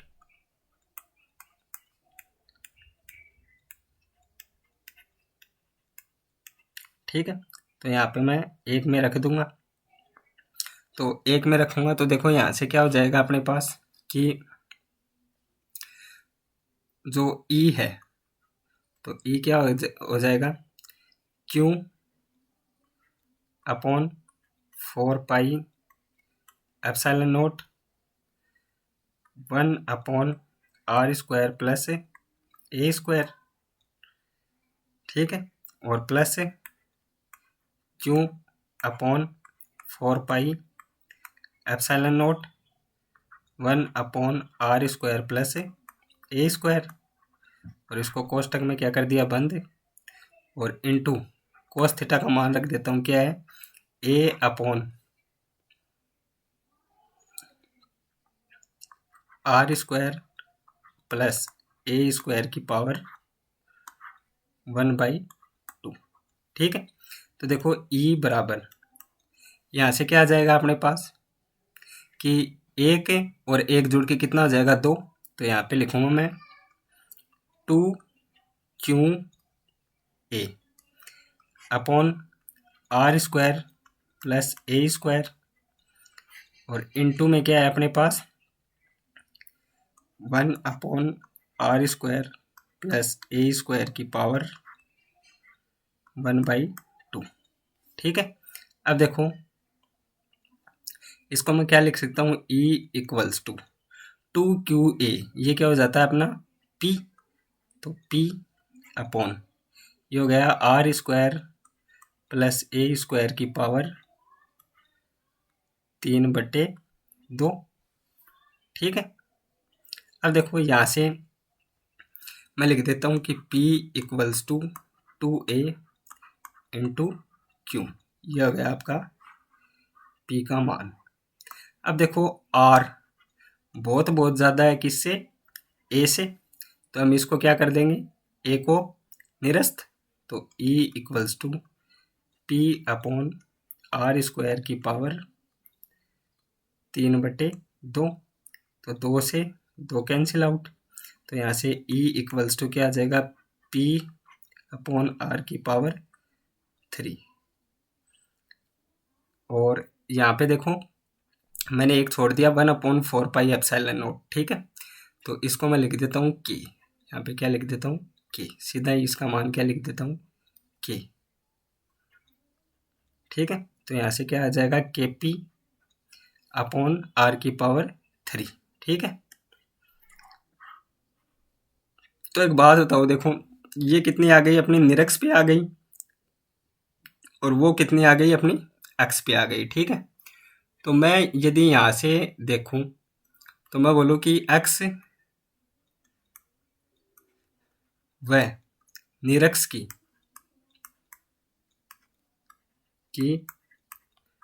विद्युत क्षेत्रता या विद्युत क्षेत्र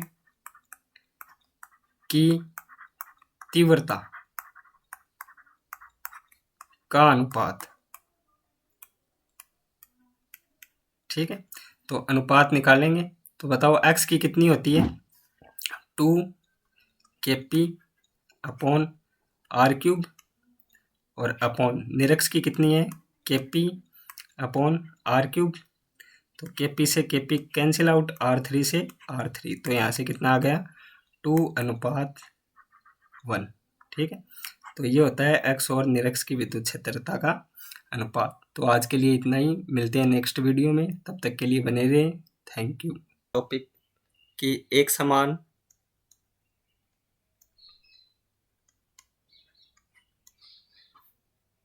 बाह्य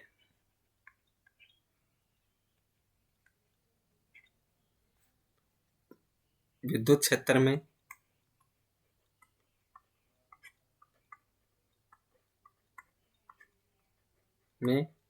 द्विध्रुव है,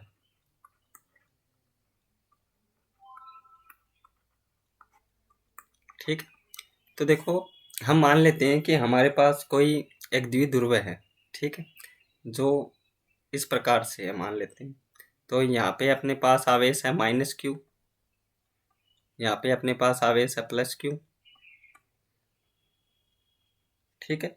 और देखो जो ई है विद्युत क्षेत्र, ठीक है, तो ई की डायरेक्शन क्या है अपने पास, बिल्कुल इसके सीधी है, ठीक है। तो मैं इसको एक बार इरेज कर देता हूँ,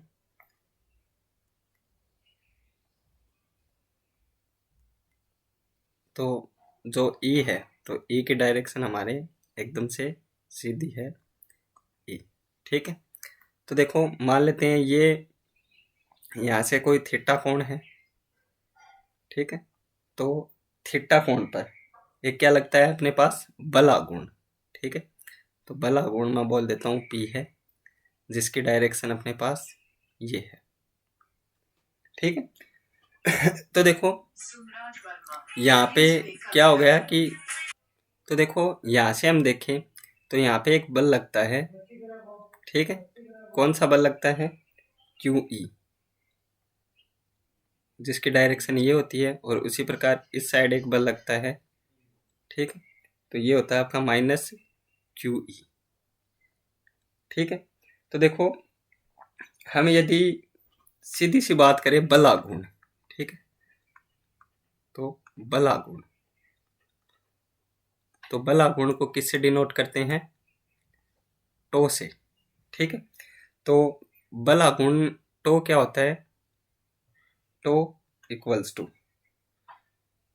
2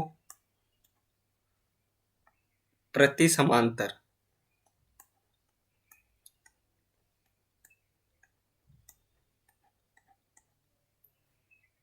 बलों के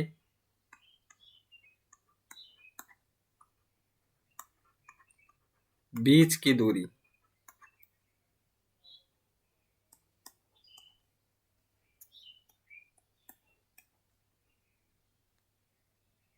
बलों के बीच की दूरी, कौन सी दूरी है, लंबवत दूरी, तो बीच की दूरी के गुणनफल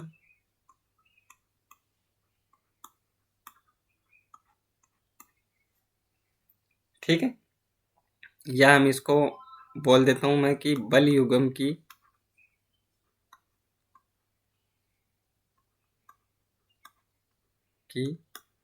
भुजा। ठीक है, तो यहां से मैं क्या लिख देता हूं, tau equals to Q E, और यहाँ से मैं लिख देता हूँ इनटू बल, तो क्यू ई इंटू टू ए साइन थीटा।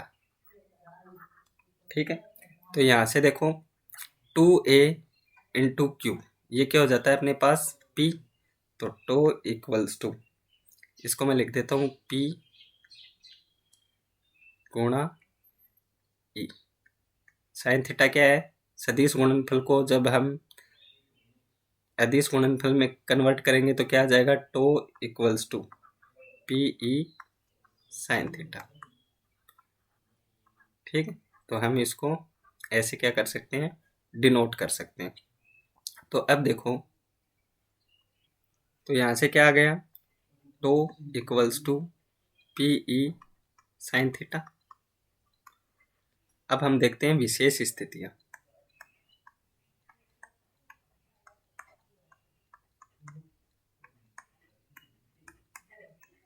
ठीक है, तो विशेष स्थितियां में क्या लिखते हैं, तो यहाँ से देखो, यदि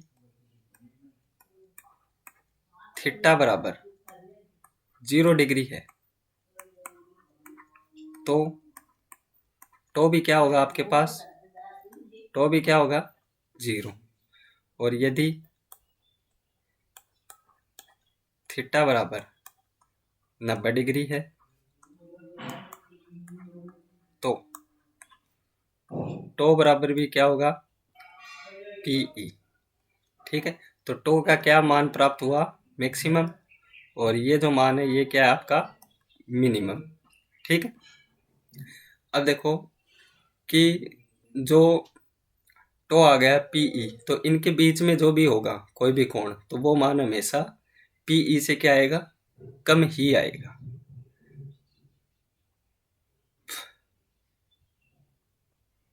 यदि थीटा बराबर 180 डिग्री है तो टो इक्वल्स टू क्या आएगा आपके पास, माइनस पीई। इसका क्या मतलब है कि टो बराबर 0 है तो जो पी है, ई है और पी है, ये मान लेते हैं ई है और ये आपके पास पी है। ठीक है, तो दोनों की क्या होगी, एक डायरेक्शन। यदि थीटा बराबर 90 है तो मान लेते हैं ये ई है आपके पास। ठीक है, और ये आपके पास है पी हो जाएगा। और यदि थीटा 180 है तो मान लेते हैं कि ये ई है और ये आपकी पी की डायरेक्शन हो जाएगी। ठीक है,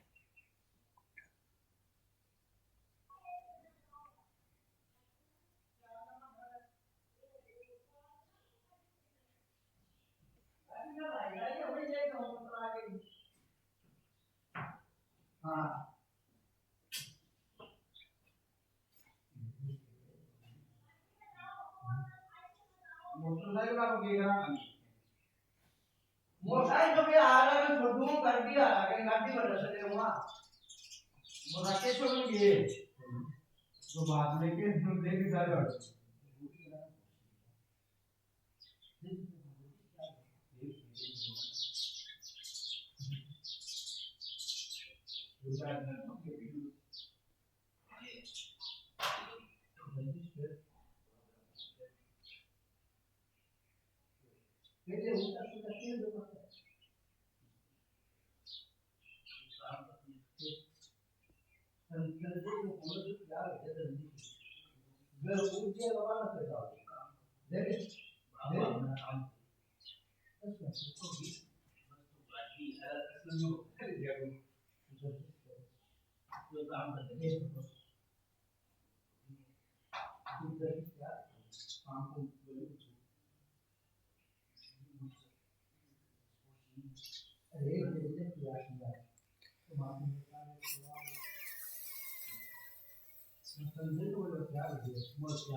नियम के बारे में देखेंगे।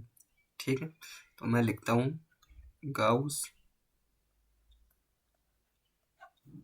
का नियम। ठीक है, तो कई जगह इसको गाउस की प्रमेय भी बोलते हैं। तो गाउस की प्रमेय, तो इसका कथन क्या होता है कि किसी बंद पृष्ठ से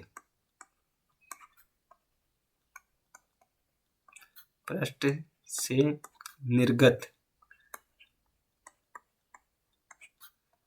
कुल विद्युत फ्लक्स का मान, विद्युत फ्लक्स का मान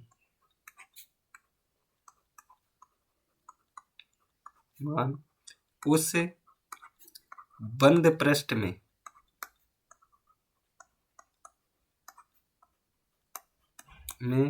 उपस्थित आवेश तथा निर्वात की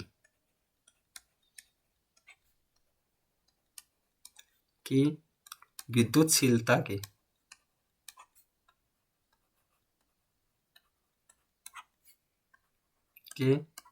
अनुपात के बराबर होता है।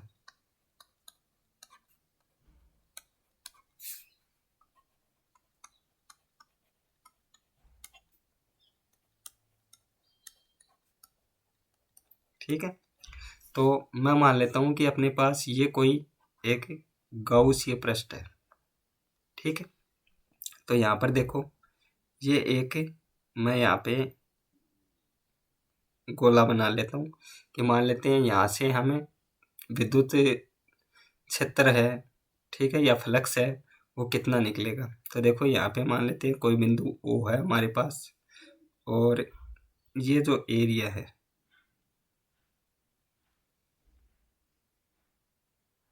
ठीक है, या इसका जो कोण है वो मान लेता हूँ मैं क्या है, ओमेगा।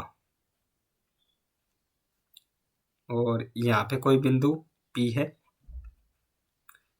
और ये हमारे पास विद्युत क्षेत्र की तीव्रता है E, और ये जो पृष्ठ है उसको मैं बोल देता हूँ कि डी ए बोल देता हूँ, या डी एस भी बोल सकते हो आप, एक ही बात है। ठीक है, तो देखो गाउस का नियम क्या कहता है कि फाई विद्युत क्षेत्र की जो विद्युत फ्लक्स है, तो फाई इक्वल्स टू किसके बराबर होता है, क्यू अपॉन एप्सिलॉन नोट की। ठीक है, तो देखो इसको मैं किस प्रकार से सिद्ध करूंगा।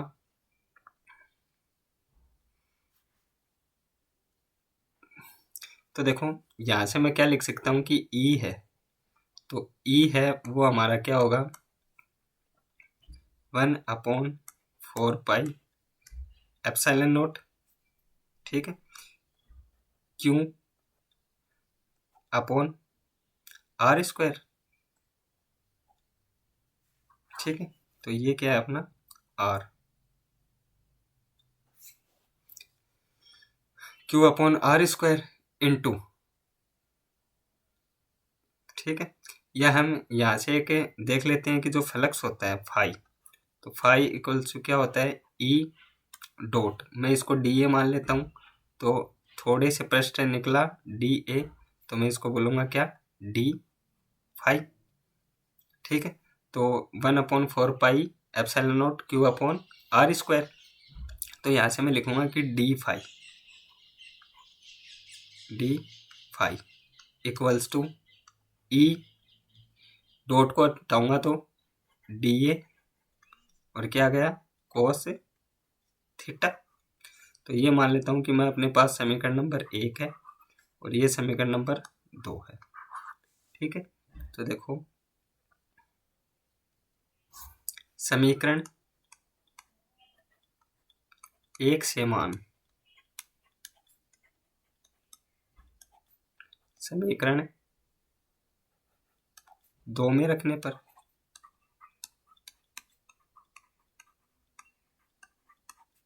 ठीक है। तो मैं यहाँ से मान रख दूंगा तो डी फाई इक्वल्स टू क्या जाएगा, ई का मान क्या है 1/4 पाई एप्सिलॉन नॉट, ठीक है, इंटू डी ए, ठीक है। तो इंटू डी ए अपॉन नीचे क्या है आर स्क्वायर और ऊपर क्या है ये कोस थीटा,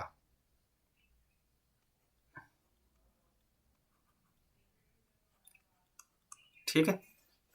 तो देखो अब हमारे पास क्या है कि जो डी ए है ये थोड़ा सा फ्लक्स है, तो दोनों तरफ क्या करेंगे समाकलन कर दें पर, तो दोनों तरफ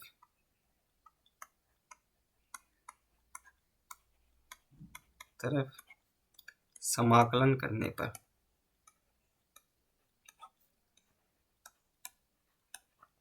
हमें क्या चाहिए, पूरा चाहिए फाई, ठीक है। तो देखो यहाँ से क्या जाएगा डी फाई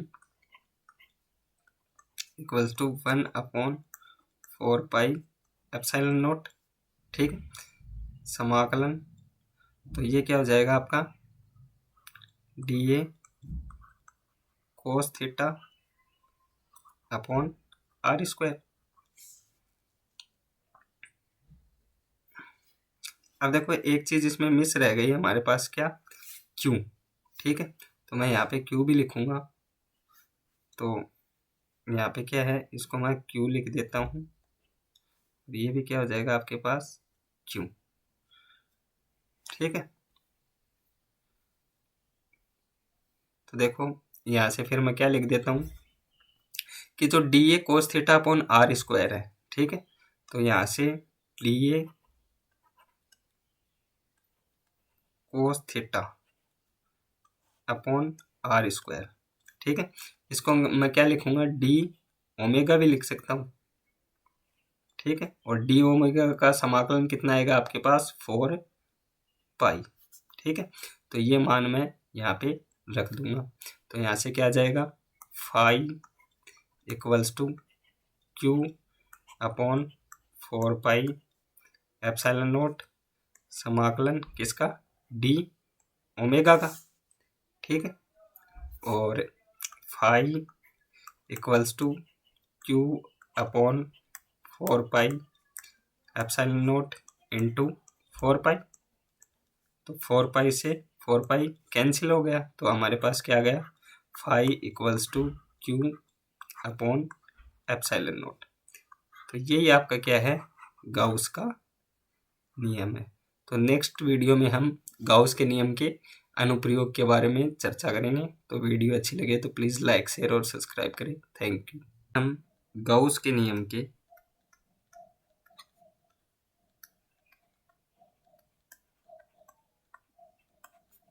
के अनुप्रयोग के बारे में चर्चा करेंगे, ठीक है। तो इसमें पहला जो अनुप्रयोग है वो है किसी अनंत लंबाई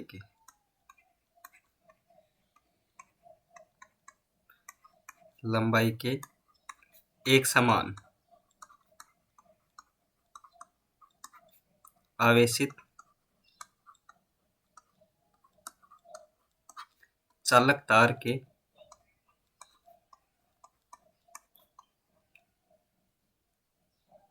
या चालक तार से किसी बिंदु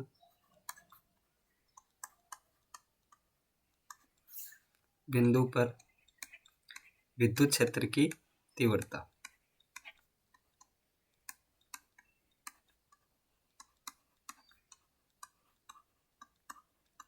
ठीक है।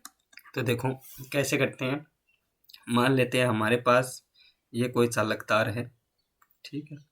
तो इस पर एक समान आवेश क्या है फैला हुआ है।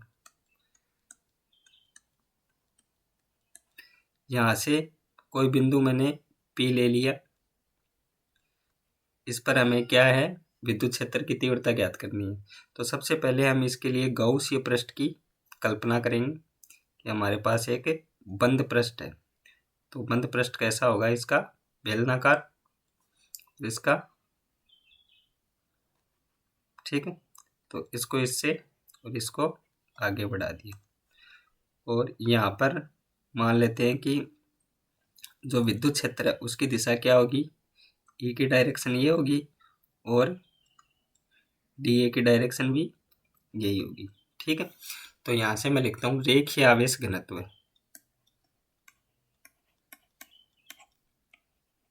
रेखीय आवेश घनत्व, ठीक है। तो रेखीय आवेश घनत्व क्या होता है, लेमडा, लेमडा इक्वल्स टू क्या होता है अपने पास, क्यू अपॉन एल।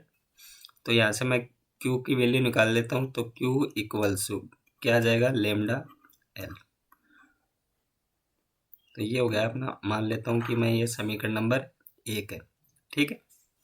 अब देखो फाई इक्वल्स टू क्या फॉर्मूला होता है, ई डॉट डी ए,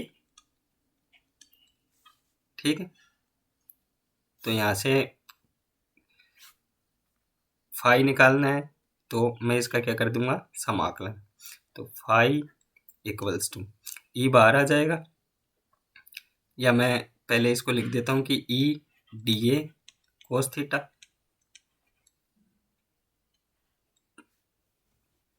तो यहाँ से phi equals to E D A का कोस थीटा का समाकलन। तो चूंकि यहाँ पे कोस 0 डिग्री है, तो कोस 0 डिग्री का मान कितना होता है अपने पास, 1। तो यहाँ से क्या हो गया, फाई इक्वल्स टू ई समाकलन डी ए। और बताओ बेलन, ये जो गॉसिय पृष्ठ है ये अपना कैसा है, बेलनाकार। तो बेलनाकार गॉसिय पृष्ठ है, तो इसका एरिया क्या होता है, 2 पाई आर एल, ठीक। तो ये मान मैं यहाँ पे क्या कर देता हूँ, पुट कर देता हूँ। तो ये मान यहाँ पे पुट कर दिया, तो यहाँ से क्या आ गया, ई इंटू 2 पाई आर एल। अब देखो हम जानते हैं कि गाउस के नियम से, गाउस के नियम से फाई किसके बराबर होता है, क्यू अपॉन एप्सिलॉन नॉट के। तो ये मान उठा के हम यहाँ पे रख देंगे, तो यहाँ से क्या आ जाएगा, Q upon epsilon naught equals to E into 2 pi R L. और हमें पता है कि क्यू किसके बराबर है, लेमडा एल के। तो ये मान हम कहाँ पे रख देंगे, यहाँ पे रख देंगे। तो यहाँ पे रखूँगा तो क्या आ जाएगा, lambda L upon epsilon naught equals to E into 2 pi R L. तो एल से एल क्या हो गया, कैंसिल आउट हो जाएगा, ठीक है। तो एल से एल कैंसिल आउट हो गया, तो यहाँ से मैं इसको आगे कैसे करूँगा कि हमें ई निकालना है। तो ई इक्वल्स टू क्या आ गया, lambda upon 2 pi epsilon naught R. तो 2 से ऊपर गुणा कर दिया और 2 से नीचे गुणा कर दिया, तो यहाँ से क्या आ जाएगा, E equals to 2 lambda upon 4 pi epsilon naught R. और हमें पता है कि के बराबर क्या होता है, 1 अपॉन 4 पाई एप्सिलॉन नॉट, ठीक है। तो ये क्या है, 1 अपॉन 4 पाई एप्सिलॉन नॉट। इसकी जगह हम किसका मान रख देंगे, के का। तो यहाँ से ई क्या आ जाएगा, ई इक्वल्स टू 2 के लेमडा अपॉन आर। तो ये क्या है, हमारी जो अनंत लंबाई का चालक तार है उस पर विद्युत क्षेत्र की तीव्रता, ठीक है। तो ये बहुत ही इम्पोर्टेंट टॉपिक है, इसको ध्यान से पढ़ें। मिलते हैं नेक्स्ट वीडियो में, तब तक के लिए सीखते रहे। थैंक यू, ठीक है। तो दूसरा अनुप्रयोग क्या है कि एक समान आवेशित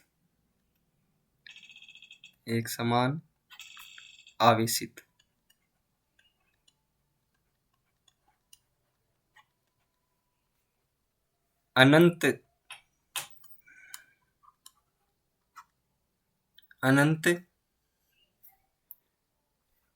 समतल चादर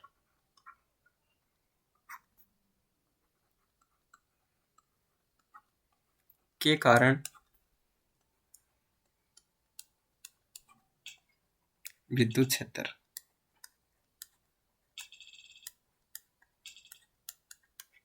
ठीक है, तो मैं देखो यहाँ पे एक चादर ले लेता हूँ जिसकी लंबाई कितनी है, अनंत। तो यहाँ पे ये एक समान आवेशित है।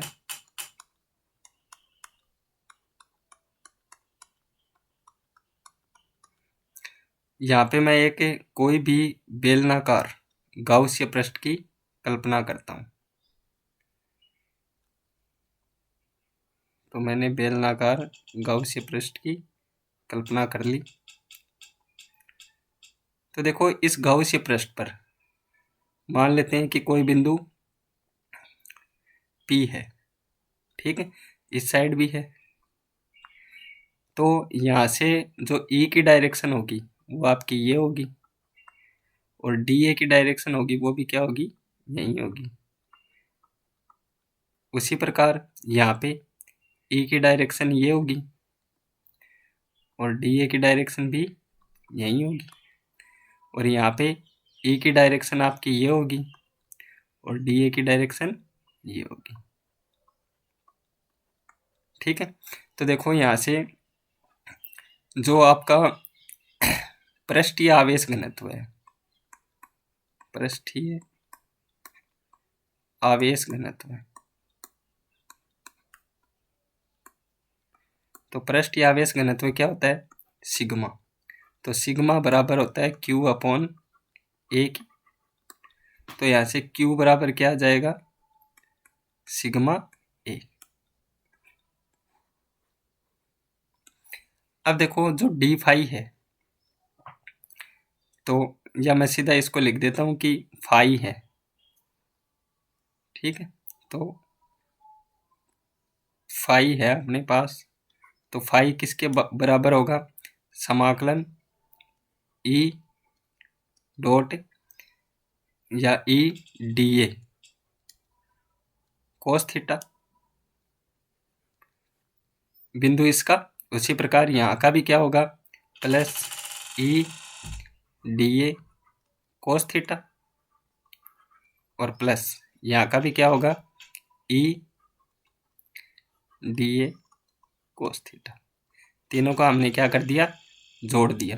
ठीक है, अब देखो यहाँ पे जो थीटा है, तो थीटा किसके बराबर है, बिंदु यहाँ पे है, या इसको ABC नाम दे देते हैं। ए ये आपका बिंदु B हो गया और ये C ले लेते हैं।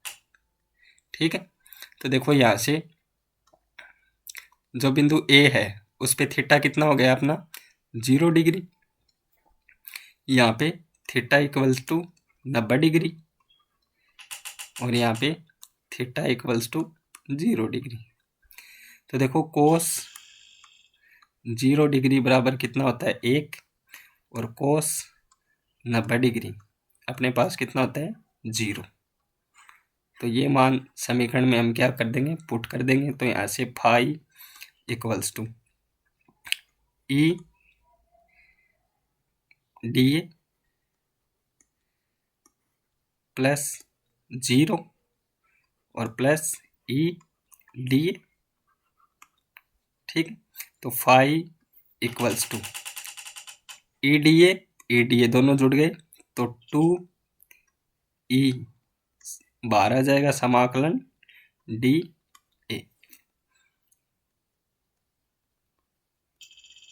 ठीक है, अब देखो कि A को मैं चाहे तो A रख दो।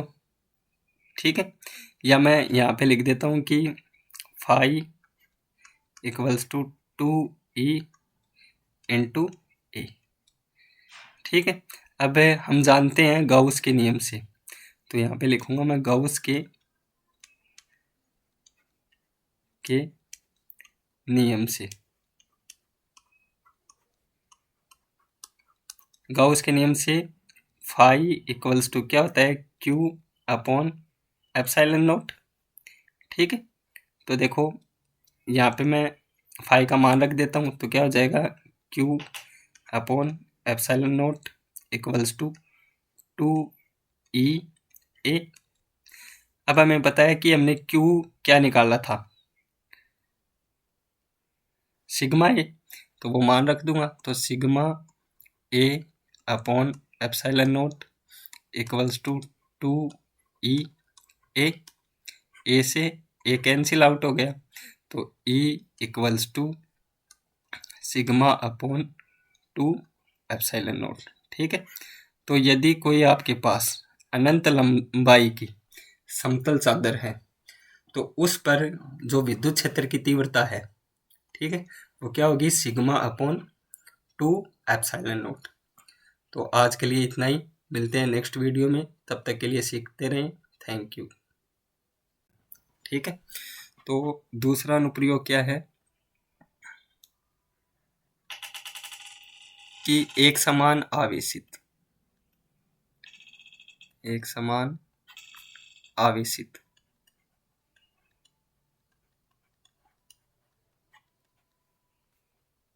अनंत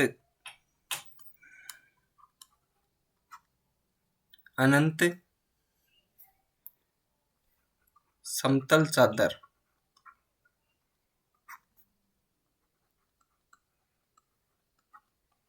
के कारण विद्युत क्षेत्र।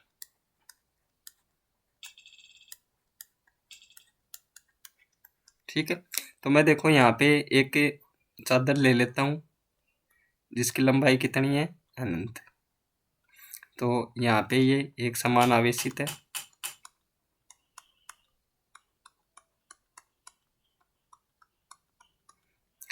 यहाँ पे मैं एक कोई भी बेलनाकार गाउसीय पृष्ठ की कल्पना करता हूँ। तो मैंने बेलनाकार गाउसीय पृष्ठ की कल्पना कर ली। तो देखो इस गाउसीय पृष्ठ पर मान लेते हैं कि कोई बिंदु P है। ठीक है, इस साइड भी है, तो यहाँ से जो E की डायरेक्शन होगी वो आपकी ये होगी, और DA की डायरेक्शन होगी वो भी क्या होगी, यही होगी। उसी प्रकार यहाँ पे E की डायरेक्शन ये होगी और DA की डायरेक्शन भी यही होगी, और यहाँ पे E की डायरेक्शन आपकी ये होगी और DA की डायरेक्शन ये होगी। ठीक है, तो देखो यहाँ से जो आपका पृष्ठीय आवेश घनत्व है, पृष्ठीय आवेश घनत्व, तो पृष्ठीय आवेश घनत्व क्या होता है, सिग्मा। तो सिग्मा बराबर होता है क्यू अपॉन ए की, तो यहाँ से क्यू बराबर क्या आ जाएगा, सिग्मा ए। अब देखो जो डी फाई है, तो या मैं सीधा इसको लिख देता हूँ कि फाई है। ठीक है, तो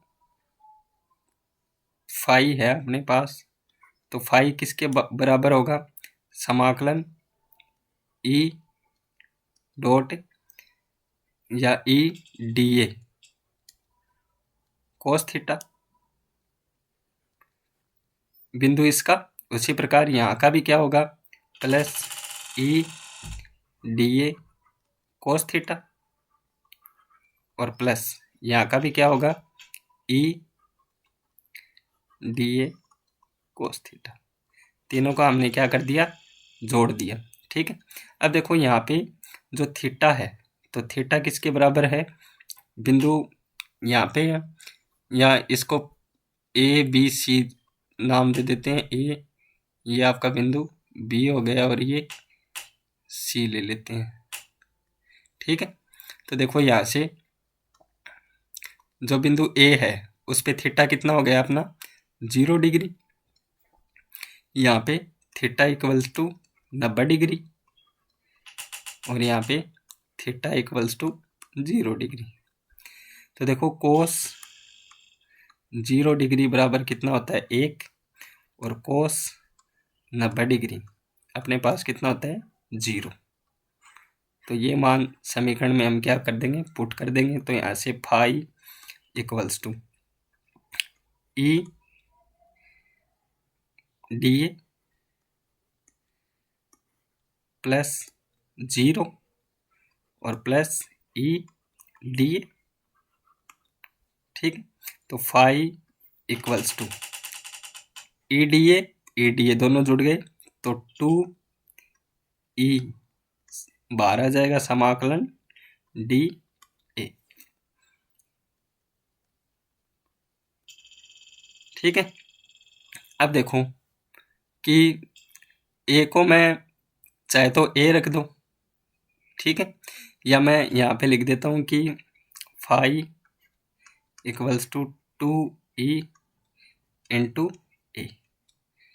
ठीक है, अब हम जानते हैं गाउस के नियम से, तो यहाँ पे लिखूंगा मैं गाउस के नियम से। गाउस के नियम से फाई इक्वल्स टू क्या होता है क्यू अपॉन एप्सिलॉन नॉट। ठीक है, तो देखो यहाँ पे मैं फाई का मान रख देता हूँ तो क्या हो जाएगा Q upon epsilon naught equals to 2e A. अब हमें पता है कि हमने क्यू क्या निकाला था सिग्मा ए, तो वो मान रख दूंगा। तो sigma A upon epsilon naught equals to 2e A. A से ए कैंसिल आउट हो गया तो e equals to sigma upon 2 epsilon naught. ठीक है, तो यदि कोई आपके पास अनंत लंबाई की समतल चादर है तो उस पर जो विद्युत क्षेत्र की तीव्रता है, ठीक है, वो क्या होगी सिग्मा अपॉन 2 एप्सिलॉन नॉट। तो आज के लिए इतना ही, मिलते हैं नेक्स्ट वीडियो में, तब तक के लिए सीखते रहें। Thank you.